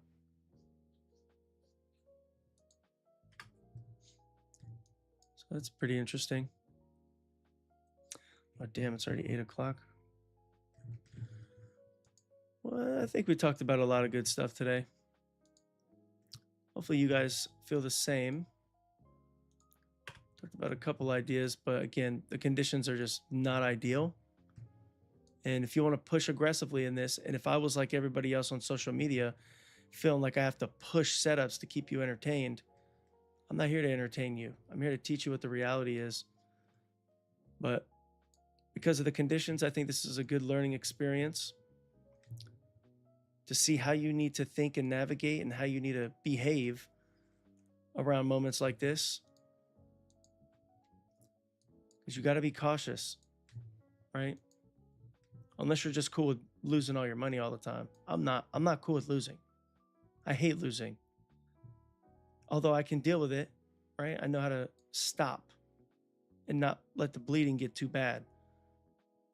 But most people don't know how to do that. They don't have that discipline to do it. It's taken me years to get that, and I can always be better. When we lose, pretty much all of us have that feeling like, damn, like, ugh, how annoying, right? Some people are just like, oh my God, my life's over. I took a loss. I'm going to quit trading now. It's impossible. Some people have that mindset, which is insanely dramatic, right? But I mean, when you put all your hopes and dreams and aspirations into this and it proves to be harder than you thought it was, it becomes a little bit hard to deal with that rejection, But that's when experience will guide you over time. And just hearing it from somebody or listening to people that have been here for a while who deal with this stuff, who talk about this stuff. I mean, that stuff does wonders for you to keep you motivated, keep you, confident, even if you take a loss or get it wrong. It's a process, right? And learning how to manage these perspectives. Yeah, I think we're gonna leave it there. Again, nothing's changed from my opinion. I want it to get up here. If we can maybe see PM session get up there, great. Um, but this in here is just pretty nasty, right? It's not something that I'd be overwhelmingly trying to push you into a trade with. So just use it to study if you are going to stay on. I am going to figure out how I'm going to go see an eye doctor because this is getting out of hand. Honestly, it's been almost the whole session where I have one eye that's blurry. So, but yeah, I'd watch this though because we got consolidation breaking down below. We already took buy stop, so buy side taken. We have accumulation. If price can get down below this wick, you could reasonably consider this low up to the high here. Or you could use this as a balanced price range. You could use the whole entire range. Right from this high down to that low. You wouldn't want to see it get beyond the upper 50%, lower 25%. You also can take this wick in here too.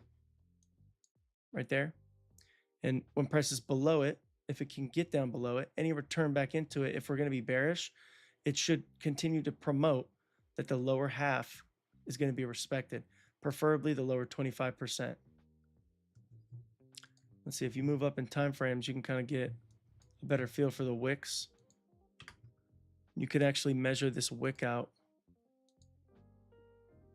We're already below that lower half. You see that? Lower 25%. So as long as that continues, again, we may see this look to get balanced out a little further, a little bit of an attempt. And maybe it'll come down and try to target these equal lows here.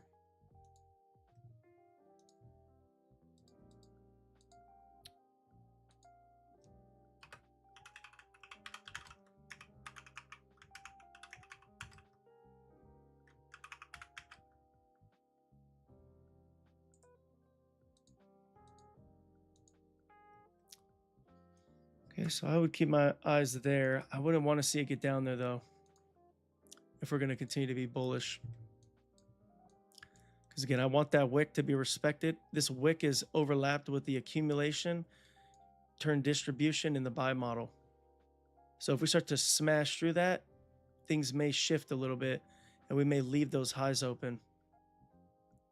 It may not come to them at all. It doesn't have to get up there. Ideally though, that's so obvious. So only time will tell. We'll see what it wants to do going into tomorrow as well. We'll be live here again on YouTube tomorrow.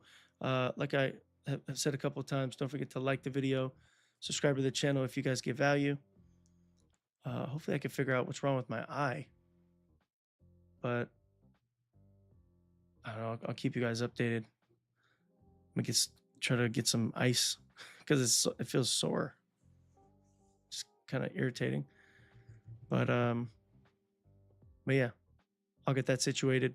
And that being said, pay attention to this. Depending on how this wick is respected, and how this midpoint of this regular trading hours gap is respected as well, I'd say that if it breaks this low or closes below this wick, the wick midpoint, this is definitely a candidate to fill in. I guess I wouldn't be so overzealous now I'm looking at it. So if we close below this wick here from CPI,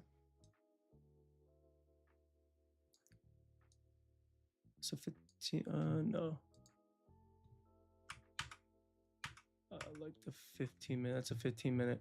So if we can close below that wick, close below this wick, that's a first sign. If it can respect that lower half, and then continue to drop, and then continue to respect this, and then eventually maybe even gets below this. We may fill in the whole entire regular trading hours gap. And that will put us back in line with the 16-hour fair value gap. And again, we'll just be basically still in consolidation. It's just whipsawing back and forth. You see what it's doing? Doesn't mean there's no opportunity in that, but you got to be very, very smooth with some of these shorter term liquidity draws, like hourlies, 15 minutes, 4-hour highs and lows, previous session highs and lows, right? Like Asia and previous London, previous Asia, but those things are still significant. Previous AM and PM session highs and lows, the extremes, those are a lot of times targeted as well. And previous days highs and lows too, if they're close. But yeah, so with that being said, keep your eyes on these things. I'll keep you updated. If there's anything that happens, obviously I'll send an update. But yeah, with that being said, we'll be live again tomorrow. We'll be live at maybe same time as today, 5:15 a.m. Pacific Standard Time, or maybe 5 o'clock if I get enough questions. You guys here on YouTube, if you have questions and you want me to answer questions, first of all, you can hit me up in the DM and I could try to answer it there. But if it's something visual that I feel is easier to explain visually, then I could hop on half hour earlier, and then we can kind of go over stuff ahead of the open, or ahead of the news event, essentially, and the open, right? So just let me know. If I don't know, then I don't know, right? And I can't help you. But yeah, if you need help, just let me know, okay? Wash your eye out with black tea. Black tea. I might try that. I have some black tea. I might have to go and do that. I appreciate the recommendation. Maybe I'll try that before I call a doctor. I don't like calling a doctor. Like, dude, I don't like it. I gotta not be that way though. I have my daughter and whatnot. Can't be careless. But yeah, maybe I'll try that. I appreciate you, Z. You brew it. And then with a cotton ball. Okay. Yeah, if you didn't say that, I would have literally just dumped it in my eye. Like opened my eye, just poured it in there. All right, I'll go ahead and go do that. But yeah, thanks again, you guys, for hopping on. I'm gonna go do that recommendation, Z. But with that being said, God bless you guys. Thanks again for all the support, and hopefully you got value from today. And I will catch you beautiful people bright and early tomorrow. And I'll keep you all updated, right? So yeah, with that being said, talk to you guys tomorrow. Take care, you guys.